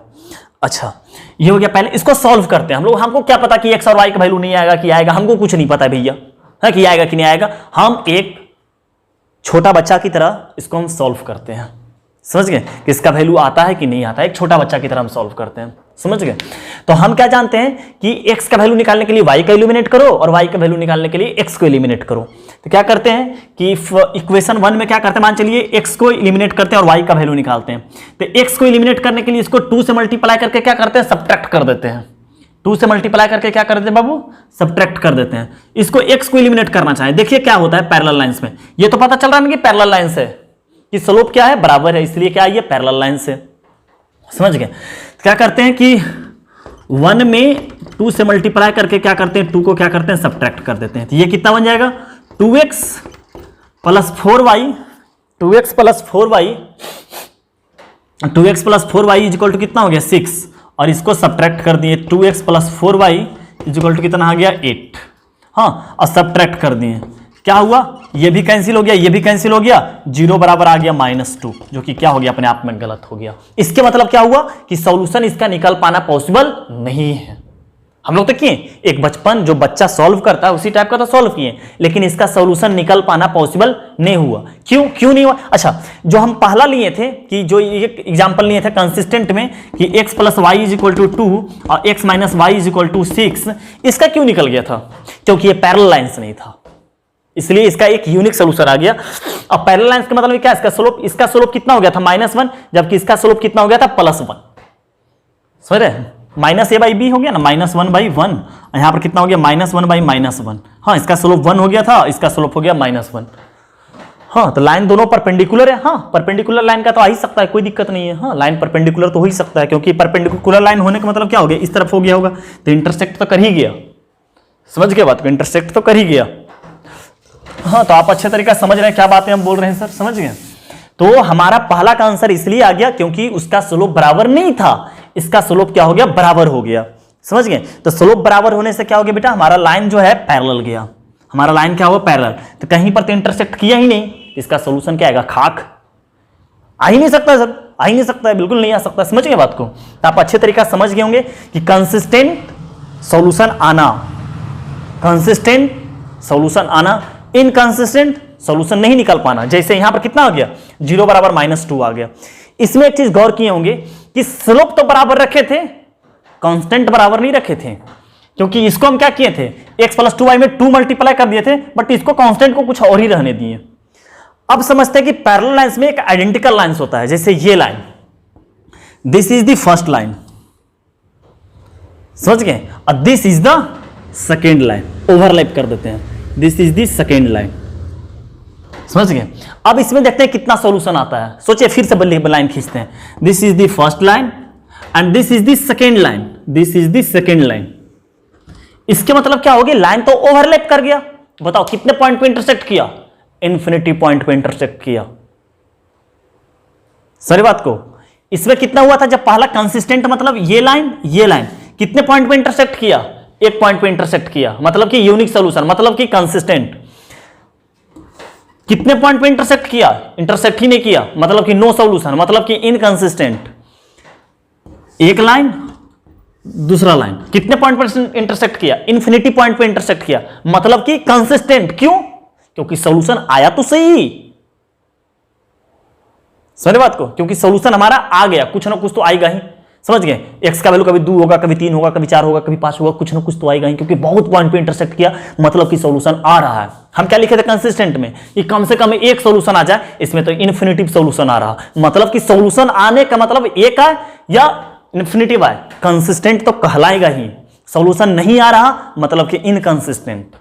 मतलब दो वर्ड सीखे, कंसिस्टेंट और इनकंसिस्टेंट। समझ गए सर? तो आप अच्छे तरीके से नोट कर लीजिए, हम ओवरलैप वाला बताते हैं। समझ गए? क्या नोट कीजिएगा यार, सब तो करवा ही दिए फिर भी।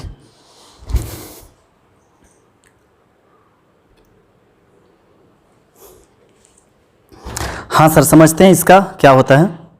समझ गए? डिपेंडेंट इक्वेशन जिसको आइडेंटिकल लाइंस बोला जाता है। समझ गए? डिपेंडेंट इक्वेशन जिसको क्या बोला जाता है? आइडेंटिकल लाइंस बोला जाता है। समझ गए? तो system of equation is said to be dependent if it has infinite solution. हाँ, इसका आपको बता रहे थे, कैसा बेटा बता रहे थे कि ये और इसी के ऊपर एक और लाइन। अच्छा, इसके मतलब क्या हो गया कि अगर एक लाइन के ऊपर एक लेना वही लाइन हो गया, इसके मतलब क्या होगा कि उसका स्लोप पक्का बराबर होगा, क्योंकि पैरेलल लाइन से भाई, हाँ आइडेंटिकल लाइंस भी पैरेलल लाइंस होता है, मतलब कि क्या होगा कि उसका स्लोप बराबर होगा। तो स्लोप किसका बराबर नहीं होगा सर? सिर्फ किसका बराबर नहीं होगा स्लोप? जिसका यूनिक सॉल्यूशन निकल रहा था उसका स्लोप बराबर नहीं होगा, क्योंकि वही एक इंटरसेक्टिंग लाइन बनता है। बाकी दूसरा पड़े पैरेलल लाइंस, जिसको इनकंसिस्टेंट उसका सॉल्यूशन नहीं निकल पाए, जिसका इनफिनाइट सॉल्यूशन निकल रहा। तो इस पर एक एग्जांपल लेके दिखाते हैं आपको। समझ गए? इस पर एक एग्जांपल आपको लिख के दिखाते हैं कि कैसे रहता है। कि मान के चलिए एग्जांपल कितना ले लिए कि x plus y is equal to क्या ले लिए? 2 ले लिए। x plus y is equal to कितना ले लिए? 2 ले लिए। अब इसको क्या दूसरा क्या लिखें कि 2x plus 2y is equal to यहां ले लिए 4, इसको मान लिए 1, इसको मान लिए 2। समझ गए? इसको मान लिए 1 है, इसको मान लिए क्या? 2। अब इसको सॉल्व करते हैं। क्या करते हैं? फर्स्ट को क्या करते हैं? 2 से मल्टीप्लाई करके दूसरा को क्या करते हैं? सब्ट्रैक्ट कर देते हैं, ताकि y का वैल्यू आ जाए। हम लोग इसी तरह सोचते हैं। समझ गए?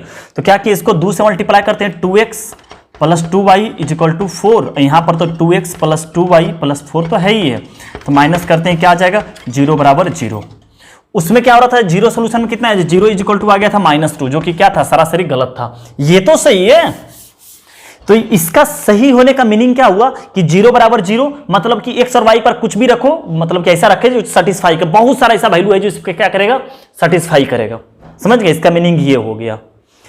अच्छा, समझ गए? हाँ, समझ गए होंगे कि हाँ। तो उसमें अंतर क्या रहा कि इंटरसेक्टिंग लाइन में तो स्लोप बराबर नहीं रखना है, नो सोल्यूशन में स्लोप बराबर रखना है, लेकिन कांस्टेंट अलग रखना है बिल्कुल। इसमें आइडेंटिकल के मतलब क्या हो? आइडेंटिकल वर्ड ही से पता चलता है कि पैरेलल लाइंस में क्या होता है? कांस्टेंट हम लोग प्लस के करते थे, तो ये मायने नहीं रखता कि कांस्टेंट क्या होता है, स्लोप अगर बराबर। लेकिन आइडेंटिकल में क्या आता है कि सेम टू सेम लाइन को ओवरलैप करना है। समझ गए? सेम टू सेम लाइन को क्या करना है? ओवरलैप, मतलब कांस्टेंट भी क्या रखना है? बराबर रखना है। तो अब देखिए यहां पर समझते हैं कि हमारा क्या है? 2 वेरिएबल इक्वेशन, ये a1x plus b1y equal to c1, a2x plus b2y equal to c2। ये इक्वेशन ऑफ स्ट्रेट लाइन है, 2 वेरिएबल है, तो इक्वेशन ऑफ क्या होगा? स्ट्रेट लाइन होगा।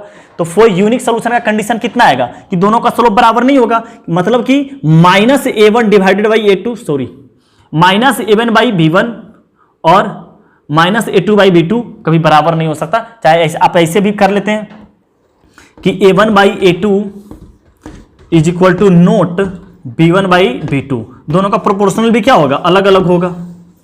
समझ रहे बात को? दोनों का प्रोपोर्शनल भी क्या होगा? अलग अलग होगा। आप ऐसे भी याद या स्लोप के माध्यम से भी याद रख सकते हैं, दोनों बात वही हो गया। समझ गए कि a1 by a2 is equal to not b1 by b2, क्योंकि देखिए कि x plus y is equal to 2 और x minus y is equal to 6, तो ये 1 बराबर 1, हाँ इसका कोफिशिएंट यहाँ 1 बराबर -1, दोनों बराबर नहीं होगा, एक 1 है एक -1 है, तो नहीं बराबर होगा। दूसरा सीखते हैं, हाँ कि फॉर इनफिनाइट सॉल्यूशन, हाँ ये भी पता है कि आपका क्या है? ये कंसिस्टेंट इक्वेशन है। हाँ ये कंसिस्टेंट इक्वेशन है। हाँ फॉर इनफिनाइट सॉल्यूशन के लिए सीखते हैं।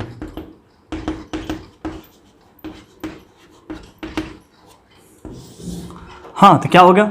a1 by a2 b1 by b2 is equal to c1 by c2, सब बराबर होना चाहिए इसका।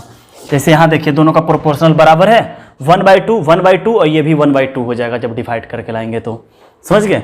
और तीसरा हम लोग सीखते हैं नो सॉल्यूशन। तो नो सॉल्यूशन में क्या होगा, सिर्फ दो बराबर हो जाएगा क्योंकि स्लोप बराबर है, तो कितना आ जाएगा a1/a2 is equal to b1/b2 is equal to not c1/c2। ये तो आपको याद ही रहना चाहिए, समझ रहे हैं बात को सारा। कि इन्फिनाइट सॉल्यूशन में क्या हो गया था कि सॉरी यूनिक सॉल्यूशन में क्या हो गया था कि स्लोप ही बराबर नहीं होता, तो a1/a तो उसका प्रोपोर्शनल भी बराबर नहीं होगा। इन्फिनाइट सॉल्यूशन में स्लोप भी बराबर है और कांस्टेंट भी बराबर है, मतलब उसका सारा प्रोपोर्शनल तीनों बराबर हो जाएगा। इसमें क्या है कि स्लोप बराबर होगा और कांस्टेंट नहीं बराबर होगा। हाँ, तो याद रखने में कोई झंझट नहीं है। हम लोग क्वेश्चन अब करते हैं सर। हाँ, एक क्वेश्चन करते हैं हम लोग।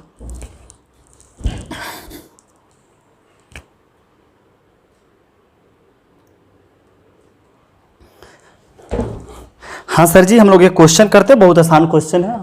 क्या लिख रखा है, the number of value of के का वैल्यू नहीं पूछा है, के का कितना वैल्यू आया वो पूछा है। For which the system of linear equation has no solution. हाँ, ये और ये has no solution. No solution का मतलब क्या हो गया कि पैरेलल लाइंस क्या होगा, मतलब स्लोप बराबर हो गया, कांस्टेंट बराबर नहीं हो गया। स्लोप बराबर होने का मतलब इसका प्रोपोर्शनली बराबर हुआ हो गया। तो फॉर नो सॉल्यूशन का कंडीशन कितना आ गया, फॉर नो सॉल्यूशन का कंडीशन कितना आ गया कि k + 1 डिवाइडेड बाई कितना आ जाएगा k is equal to 8 divided by कितना आ जाएगा k + 3 is equal to not 4/3k - 1। Constant बराबर नहीं होगा, तो यहाँ से इसको ले लेते हैं, यहाँ से इसको ले लेते हैं। तो यहाँ से इसको लेने का मतलब कितना आ गया, k + 1 divided by k is equal to 8 divided by कितना आ जाएगा, k + 3। अब दोनों का क्रॉस मल्टीप्लीकेशन कर लेते हैं तो कितना आ जाएगा, k + 1 और k + 3 इज इक्वल टू कितना आ गया, 8। तो यहाँ से कितना आ गया, k² k + 3 के +4k और यहाँ से +3 और इस तरफ आ गया -5 इक्वल टू कितना हो गया, 0। तो ये कितना बन जाएगा, k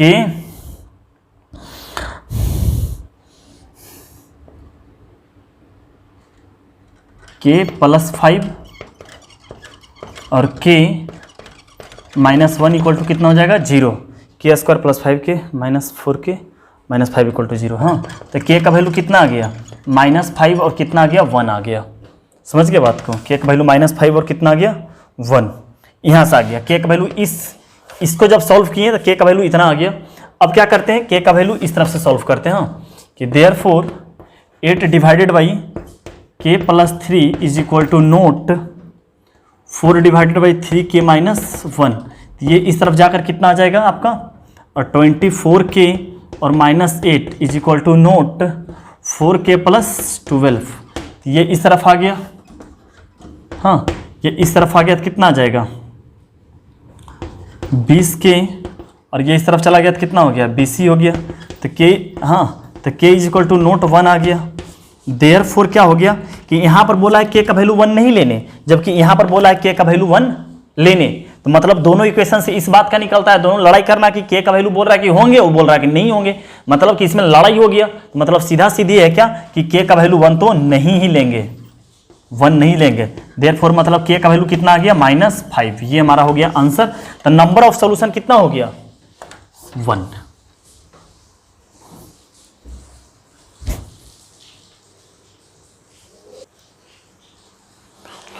हाँ सर जी, देखिए समझते हैं। हाँ, ये भी टॉपिक आपको हम पढ़ा चुके हैं, family of first straight lines का ही टॉपिक है ये, समझ गए बात को, family of first straight lines का ही ये टॉपिक है। देखिए क्या बोल रखा है कि 2 वेरिएबल मतलब x और y वेरिएबल है, जबकि 3 इक्वेशन है। हाँ, ये हमारा 3 इक्वेशन है, ये हमारा 3 इक्वेशन है। ये बोल रहा है कंसिस्टेंट है। तो कंसिस्टेंट होने का मतलब कि 2 इक्वेशन 3 वेरिएबल मतलब कि सॉल्यूशन निकल रहा है। 3 इक्वेशन है, 2 वेरिएबल है, तो मतलब x और y का वैल्यू आ रहा, मतलब x और y ऐसा कोई वैल्यू है जो तीनों को एक साथ सेटिस्फाई कर रहा होगा। मतलब तीनों लाइन कैसा होगा, ऐसा ऐसा और ऐसा होगा। हाँ, ये L1 = 0, ये L2 = 0, ये L3 = 0। तो ये वाला पॉइंट पर कहीं पर क्या कर रहा होगा। हाँ, तो कंसिस्टेंट का मतलब हो गया सॉल्यूशन आना। हाँ, तो लाइन तो पैरेलल है नहीं, तो एक ही सॉल्यूशन आएगा। तो क्या होगा, हम बताए थे क्या कि अगर 3 पॉइंट, अगर हाँ पॉइंट ऑफ कॉन्करेंसी पर बताए थे क्या कि डब्बा बराबर 0, याद आ रहा होगा। तो वही डब्बा बराबर क्या कर लिए, 0 कर लिए। कितना, here system of equation are consistent, मतलब डेल्टा बराबर जीरो।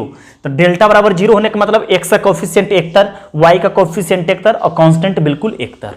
हाँ, ये आपको पढ़ा चुके हैं, समझ गए कि कंसिस्टेंट होने का मतलब कि यूनिक सॉल्यूशन, मतलब सीधा डब्बा बराबर जीरो। हाँ, वही नीचे लाइन पार रखें, ऊपर लाइन पार लिए, नीचे लाइन पार लीजिए, इससे कोई फर्क नहीं पड़ता, क्योंकि कंसिस्टेंट होने का मतलब यूनिक सॉल्यूशन आ रहा है।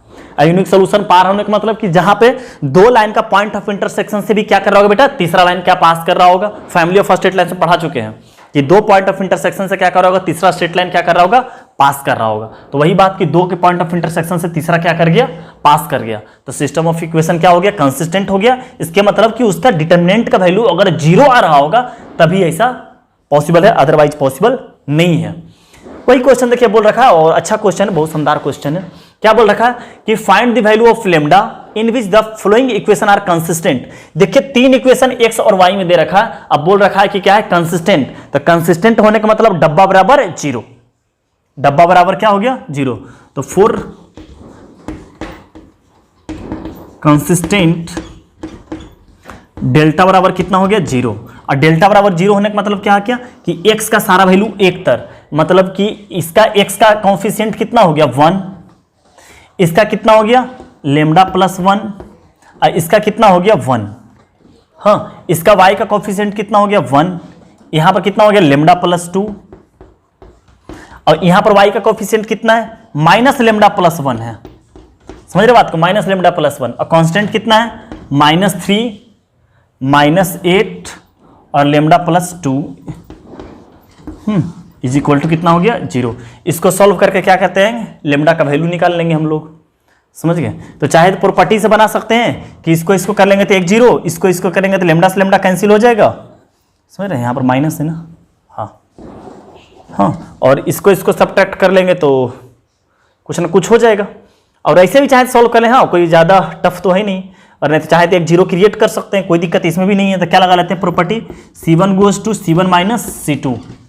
हाँ, बस यही लगा लो, हाँ, बाकी लगाने की जरूरत नहीं है, समझ के बात को, क्योंकि आसान है। हाँ, अगर प्लस माइनस प्लस करके सॉल्व कीजिएगा तो बहुत ईजी सॉल्व, बहुत टफ नहीं है ये। आप प्लस माइनस प्लस ऐसे कर लिए, क्योंकि एक जीरो दिख रहा, इसको इससे सब्ट्रैक्ट करेंगे तो लेम्डा से लेम्डा कट जाएगा, तो ज्यादा लेम्डा का वैल्यू आसानी से निकल जाएगा हम लोग का। तो कितना आ जाएगा, C1 माइनस C2 करने, यहाँ पे zero, lambda plus one minus lambda minus two, तो लेम्डा से लेम्डा वन माइनस टू, यहाँ पे माइनस वन आ जाएगा।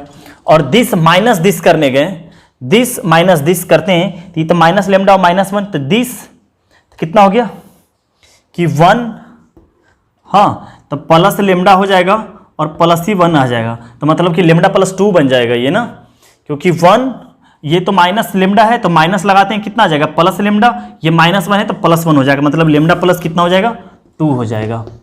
बाकी एज इट इज उतार देते हैं कि वन लेम्डा प्लस टू और minus lambda plus one, minus three minus eight और lambda plus two is equal to कितना आ गया, जीरो। अब बस प्लस माइनस प्लस करके क्या ला देंगे, आंसर ला देते हैं इसका।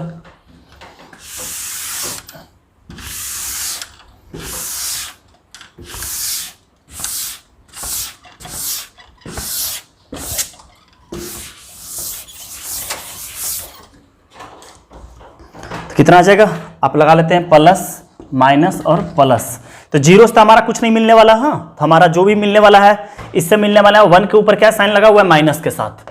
हाँ, तो माइनस वन के साथ करते हैं, समझ गए। तो माइनस वन के साथ हमारा क्या मिलने वाला है, ये कवर और ये कवर, ये पूरी तरह से कवर और ये पूरी तरह से कवर, मतलब कि माइनस वन का मल्टीप्लाई होगा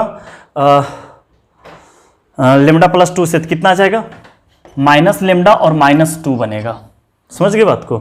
इसका मल्टीप्लाई पूरी तरह से इससे और इसका मल्टीप्लाई इससे आ जाएगा, तो प्लस एट की ये हो जाएगा प्लस, अब बन जाएगा plus eight lambda plus 16, plus eight lambda और प्लस कितना बन जाएगा 16, समझ रहे बात को। माइनस वन से तो ये कवर और ये कवर, तो माइनस वन का मल्टीप्लाई इससे तो माइनस लेम्डा और माइनस टू, और इसका मल्टीप्लाई किससे होगा, ये कवर तो इसका इससे और इसका इससे, तो ये आ जाएगा प्लस हो जाएगा 8, तो प्लस 8 लेम्डा प्लस 16, सही है। और प्लस माइनस माइनस 3 हो जाएगा आपका, और माइनस 3 से रिलेटेड क्या बन जाएगा, ये कवर और ये पूरी तरह से कवर, मतलब कि इसका मल्टीप्लाई इससे हो जाएगा, तो सिंपल लेम्डा प्लस वन ही बच जाएगा। लेम्डा प्लस वन और माइनस लेमडा प्लस 2 का कितना आ जाएगा whole square is equal to क्या हो जाएगा 0। समझ के बात को, इसको सॉल्व कर लेते हैं बस। हाँ, कितना आ जाएगा 8 लेमडा और माइनस लेमडा मतलब कि 7 लेमडा और -1 से मल्टीप्लाई करते हैं -7 लेमडा हो जाएगा। समझ गए, -7 लेमडा और -2 अब +16 +14 यानी कि हो जाएगा -14 और यहाँ पर -3 है और यहाँ पर कितना आ जाएगा -3 होते ही कितना हो जाएगा यहाँ पे ये तो लेमडा +1 है और यहाँ पर कितना जाएगा माइनस लेमडा स्क्वायर और +2ab होगा तो यहाँ पर जाएगा +4 लेमडा तो यहाँ पर हो जाएगा -4 लेमडा और ये हो जाएगा +4 तो ये हो जाएगा -4 इज इक्वल टू कितना हो गया 0। समझ गए बातें।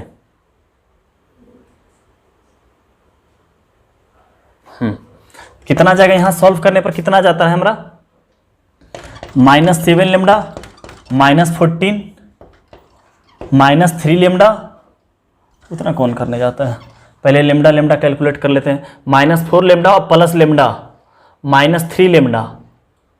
हाँ, इससे कितना जाएगा -3 लेमडा और -3 लेमडा को -3 से मल्टीप्लाई कर देंगे तो +9 लेमडा आ जाएगा। समझ गए, लेमडा वाला कांस्टेंट का देख लेते हैं कितना है 1 और -4 1 और -4 तो 1 -4 -3 से कर देंगे तो +9। हाँ, और +3 lambda square is equal to कितना आ जाएगा 0। तो ओवरऑल कर लेते हैं कितना आ जाएगा 3 lambda square -7 lambda +9 lambda -7 lambda +9 lambda कितना आ जाएगा +2 लेमडा और आ जाएगा -14 और +9 तो 9 5 14 यानी कि -5 इक्वल टू 0। तो आ गया 5 दिया के 15 और 2 तो 5 और 3 पर कर लेते हैं +5 लेमडा और -3 लेमडा तो +2 लेमडा और -15 भी हो जा रहा है और -5 इक्वल टू कितना हो गया 0। यहाँ से आ गया 3 लेमडा कॉमन नहीं, हाँ यहाँ से नहीं, इसको साथ में कर लेते हैं। हाँ हाँ, कॉमन इसमें से और इसमें से ले लेते हैं ताकि दोनों साथ में आ जाए। समझ गए, तो 3 लेमडा कॉमन लेते हैं, यहाँ पर कितना आ जाएगा लेमडा -1 और 5 यहाँ से कॉमन नहीं है तो यहाँ से भी लेमडा -1 इक्वल टू कितना आ जाएगा 0। तो कितना जाएगा लेमडा -1 और कितना हो जाएगा 3 लेमडा +5 इक्वल टू 0। तो लेमडा का वैल्यू कितना आ गया 1 आ गया और -5/3 आ गया। ये हमारा क्या हो गया 2 आंसर आ गया। हाँ ठीक है सर, तो आप नोट कर लीजिए इसको। हाँ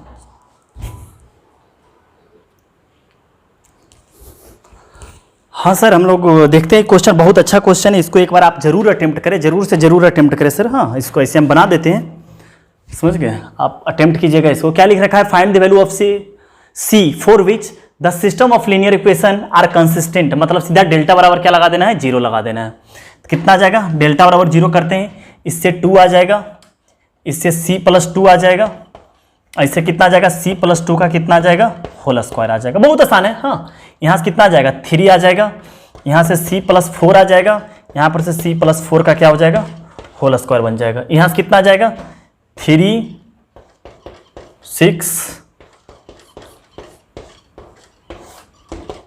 कितना बन गया 0 बन गया। हाँ, तो इसमें आप प्रॉपर्टी लगा लीजिए तो आसान बन जाएगा, क्योंकि इसको पर this minus this C cancel हो जाएगा। ऐसे भी करेंगे तो सी स्क्वायर और कुछ सी टर्म वाला भी कैंसिल हो जाएगा। हाँ, अब समझ रहे हैं ना कि दिस माइनस दिस है सी कैंसिल, यहाँ से सी स्क्वायर और सी भी कुछ कम हो जाएगा और यहाँ से भी खत्म हो जाएगा, मतलब सीधा C1 goes to C1 minus C2 और C2 गोज टू कितना हो जाएगा C2 माइनस C3। तो हमारा बन कितना जाएगा वो कर लेते हैं। हमारा C1 बदल गया, C1 बदलने का मतलब कितना 2 - 3 -1 और दिस माइनस दिस, तो C से C कैंसिल हो जाएगा पहली बात, और 2 - 4 मतलब कि -2। यहां पर देख लीजिए, यहां पर कितना आ जाएगा कैलकुलेशन कर लेते हैं, C² + 4C और +4 C² + 2AB कितना आ जाएगा 4C और +4 माइनस यहाँ से कितना आ जाएगा C² + 8C और +16। तो C² से C², 4C से 4C - 8C -4C और 4 - 16 यानी कि -12 यहाँ पे बच गया। हाँ, और 3 माइनस 3 0, c प्लस 4 और c माइनस, तो c से c 4 माइनस 6 माइनस 2, और यहां पर देख लेते हैं कितना गया, सी स्क्वायर से सी स्क्वायर चला गया, और यहां पे आ गया 8c, और यहां पर आ गया 12c, 8c minus 12c minus 4c, ये ठोक है ना, यहां पर से 2a भी करते 8c, यहां पर 12b, तो 8c में से 12 भी चला गया, माइनस 4c, माइनस 4c, यहां पर प्लस 16, यहां पर 36, यानी कि माइनस 20, हाँ 16 में से 36 गया तो माइनस 20, और यहां पर तो रह जाएगा यही 3c प्लस 6 का होल स्क्वायर इक्वल टू कितना बन जाएगा 0। अब इसके ऊपर लगाते हैं प्लस माइनस प्लस, कितना आ जाएगा -1 से घेरेंगे तो कितना आ जाएगा दिस और दिस, तो इसका -2 से मल्टीप्लाई होगा, समझ रहे बात को, -2 से मल्टीप्लाई होकर कितना आ जाएगा -2 टाइम्स c प्लस 6 का क्या बन जाएगा होल स्क्वायर, और ये इससे मल्टीप्लाई होगा, समझ, आप कैलकुलेशन कर सकते हो, बस कैलकुलेशन है और कुछ खास नहीं है इसमें, समझ गए, बस कैलकुलेशन है, कर ही देते हैं, हाँ इतना जब पढ़ा दिए तो कैलकुलेशन करने में क्या जाता है, चौक नहीं है, कितना जाता है, अब ऐसे कैलकुलेशन कर सकते हो भैया, हाँ, और कितना आ गया यहाँ से -1, हाँ ये -1 और -2, और यहाँ पर इससे मल्टीप्लाई कर रहे होंगे तो आप तो समझ ही रहे होंगे क्या लिख रखे हैं सी स्क्वायर, चाहे पहले लिख लेते हैं कोई बात नहीं, सी स्क्वायर और प्लस 12c और प्लस कितना आ जाएगा 36, समझ गए, और माइनस, तो आप देखिए इसमें क्या करते हैं -4 को कॉमन ले लेते हैं, तो माइनस करते हैं कितना बन जाएगा +4 बन जाएगा, और -4 कॉमन लिए तो कितना बन जाएगा c प्लस कितना बन जाएगा 5, इसका मल्टीप्लाई करते हैं c प्लस 6 से, और ये हो गया घेराबंदी, समझ गए, ये कवर किए और ये कवर किए, इसका इससे मल्टीप्लाई किए तो ये -2, समझ गए, ये तो -1 वाला ये है, इसका इससे मल्टीप्लाई किया सी स्क्वायर प्लस 12c और प्लस 36, और ये यहाँ पर से मन ही मन देखिएगा कि -4 क्या है कॉमन है, तो -4 कॉमन होने पर क्या बचता है c और प्लस 5, तो ये माइनस माइनस से प्लस हो गया और c प्लस 6, जीरो का कोई काम का तो है नहीं, अब यहाँ पर बच जाएगा +3 और +3 से ये कवर और ये कवर पूरे तरीका से, हाँ ये पूरे कवर, ये देख रहे होंगे -2 यहाँ पर नजर पड़ रहा होगा,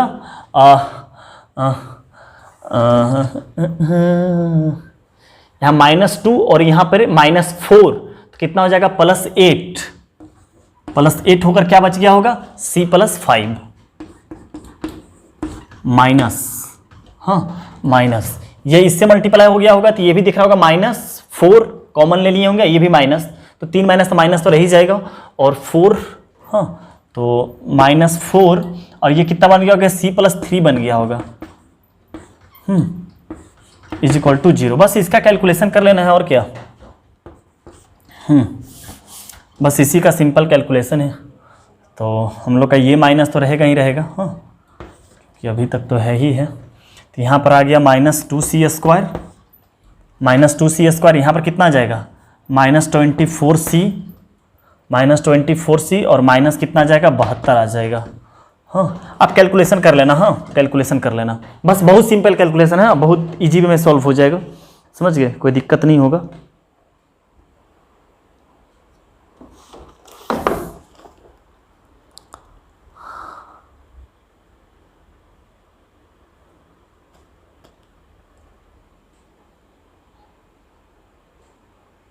यहाँ पे हम लोग को एक गलती कर ली ना, 3 कवर किए तो ये, इसका इससे किए तो 8, इसका इससे किए तो किए ही नहीं,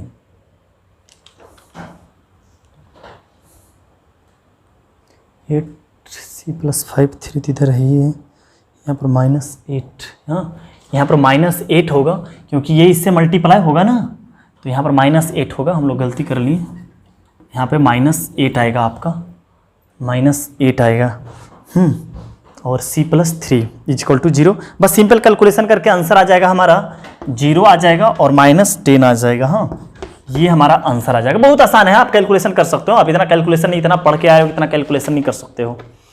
ठीक है सर, तो हम लेक्चर यहीं आज रोकते हैं। आज तो लेक्चर में बहुत पढ़ाएं आपको सर, हाँ स्टार्टिंग का 3-4 क्वेश्चन करवाएं, फिर हम आज बहुत पढ़ा, आज देखें कितना ज़्यादा कॉन्सेप्ट रहा। हाँ तो बस कुछ कॉन्सेप्ट नहीं था, एक बार रिकॉल कर देते हैं आपको कि एक तो आज हम एरिया ऑफ ट्रायंगल पढ़ना स्टार्ट किए, तो वो पहले से जान रहे थे। इक्वेशन ऑफ स्ट्रेट लाइन पढ़ें, फिर सिस्टम ऑफ लीनियर इक्वेशन में कंसिस्टेंट सीखें क्या होता है, इनकंसिस्टेंट क्या होता है वो सीखें, और फिर उसी से रिलेटेड एक डिपेंडेंट सीखें। उसी से रिलेटेड हम क्या किए, क्वेश्चन के किसके लिए क्या होता है कि कंसिस्टेंट होने का मतलब सॉल्यूशन होना, यूनिक सॉल्यूशन होने के लिए स्लोप नहीं बराबर होता है, तो मतलब a1/a2 equal to not b1/b2।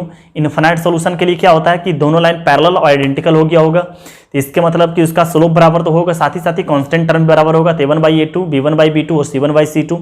No solution के लिए दोनों लाइन पैरेलल गया होगा, कहीं पर इंटरसेक्ट नहीं किया होगा, तो पैरेलल लाइन में जरूरी नहीं है कि कांस्टेंट क्या हो हमारा बराबर ही हो, तो इसके लिए a1/a2 और b1/b2 स्लोप बराबर और इक्वल टू नोट c1/c2। इससे रिलेटेड 2 क्वेश्चन किए थे। फिर हम लोग सीखें कि 2 वेरिएबल और 3 इक्वेशन, समझ गए। तो इसमें क्या होता है कि तीनों लाइन एक ही पॉइंट से पास कर रहा होगा, तो आपको पहले भी याद रखा हुआ था डब्बा बराबर 0, तो डब्बा बराबर 0 जो c1 में लिखा था वो x का सारा कोफिशिएंट, जो c2 में लिखा था वो y का कोफिशिएंट, जो c3 में लिखा था वो बिल्कुल कांस्टेंट टर्म लिखा था शुद्ध रूप से सर। तो इतना ही पढ़ें, तो आपका होमवर्क तो पता है कि एक्सरसाइज 1, एक्सरसाइज 2, एक्सरसाइज 3, एक्सरसाइज 4 आपका पूरे अच्छा तरीका से कंप्लीट होगा। इसके बाद जाकर देखेंगे एक्सरसाइज जो 4 और 5 में है, 5 और 6 में है एक्चुअली, वो देखेंगे कि मैट्रिसेस, एडजॉइंट ऑफ मैट्रिसेस वगैरह है, जो मैट्रिसेस का है, समझ गए। वो मैट्रिक्स तो मैट्रिक्स में ही पढ़ेंगे। तो अब जो हम पढ़ रहे हैं मैट्रिसेस का टॉपिक एक्चुअली है, समझ गए। तो अब इसका कहाँ पर आप जब मैट्रिसेस पढ़ाएंगे, जितना पढ़ाते हैं बस कॉपी उतना ही पढ़ना है, समझ गए, क्योंकि मैट्रिसेस में इसका यूज है। तो बहुत, और यहाँ से क्वेश्चन आता है, आप एनडीए का दें, एयरफोर्स का दें, आप आईएससी, सीबीएसई, सीजे मेंस दें, एडवांस दें, हर एक जगह से इस टॉपिक से क्वेश्चन पूछा जाता है और सबसे ईजी टॉपिक है। कल स्टार्ट करेंगे क्रैमर्स रूल्स, वो हमारा आखिरी टॉपिक होगा और शायद में भी कल हमारा आखिरी लेक्चर तो नहीं बोल सकते, नेक्स्ट का नेक्स्ट मतलब ये हमारा 7 लेक्चर अपलोड होगा और 8 और 9 2 लेक्चर और अपलोड करके हम बाइंड अप कर लेंगे अपना डिटर्मिनेंट का। ठीक है सर, बाय बाय, टाटा।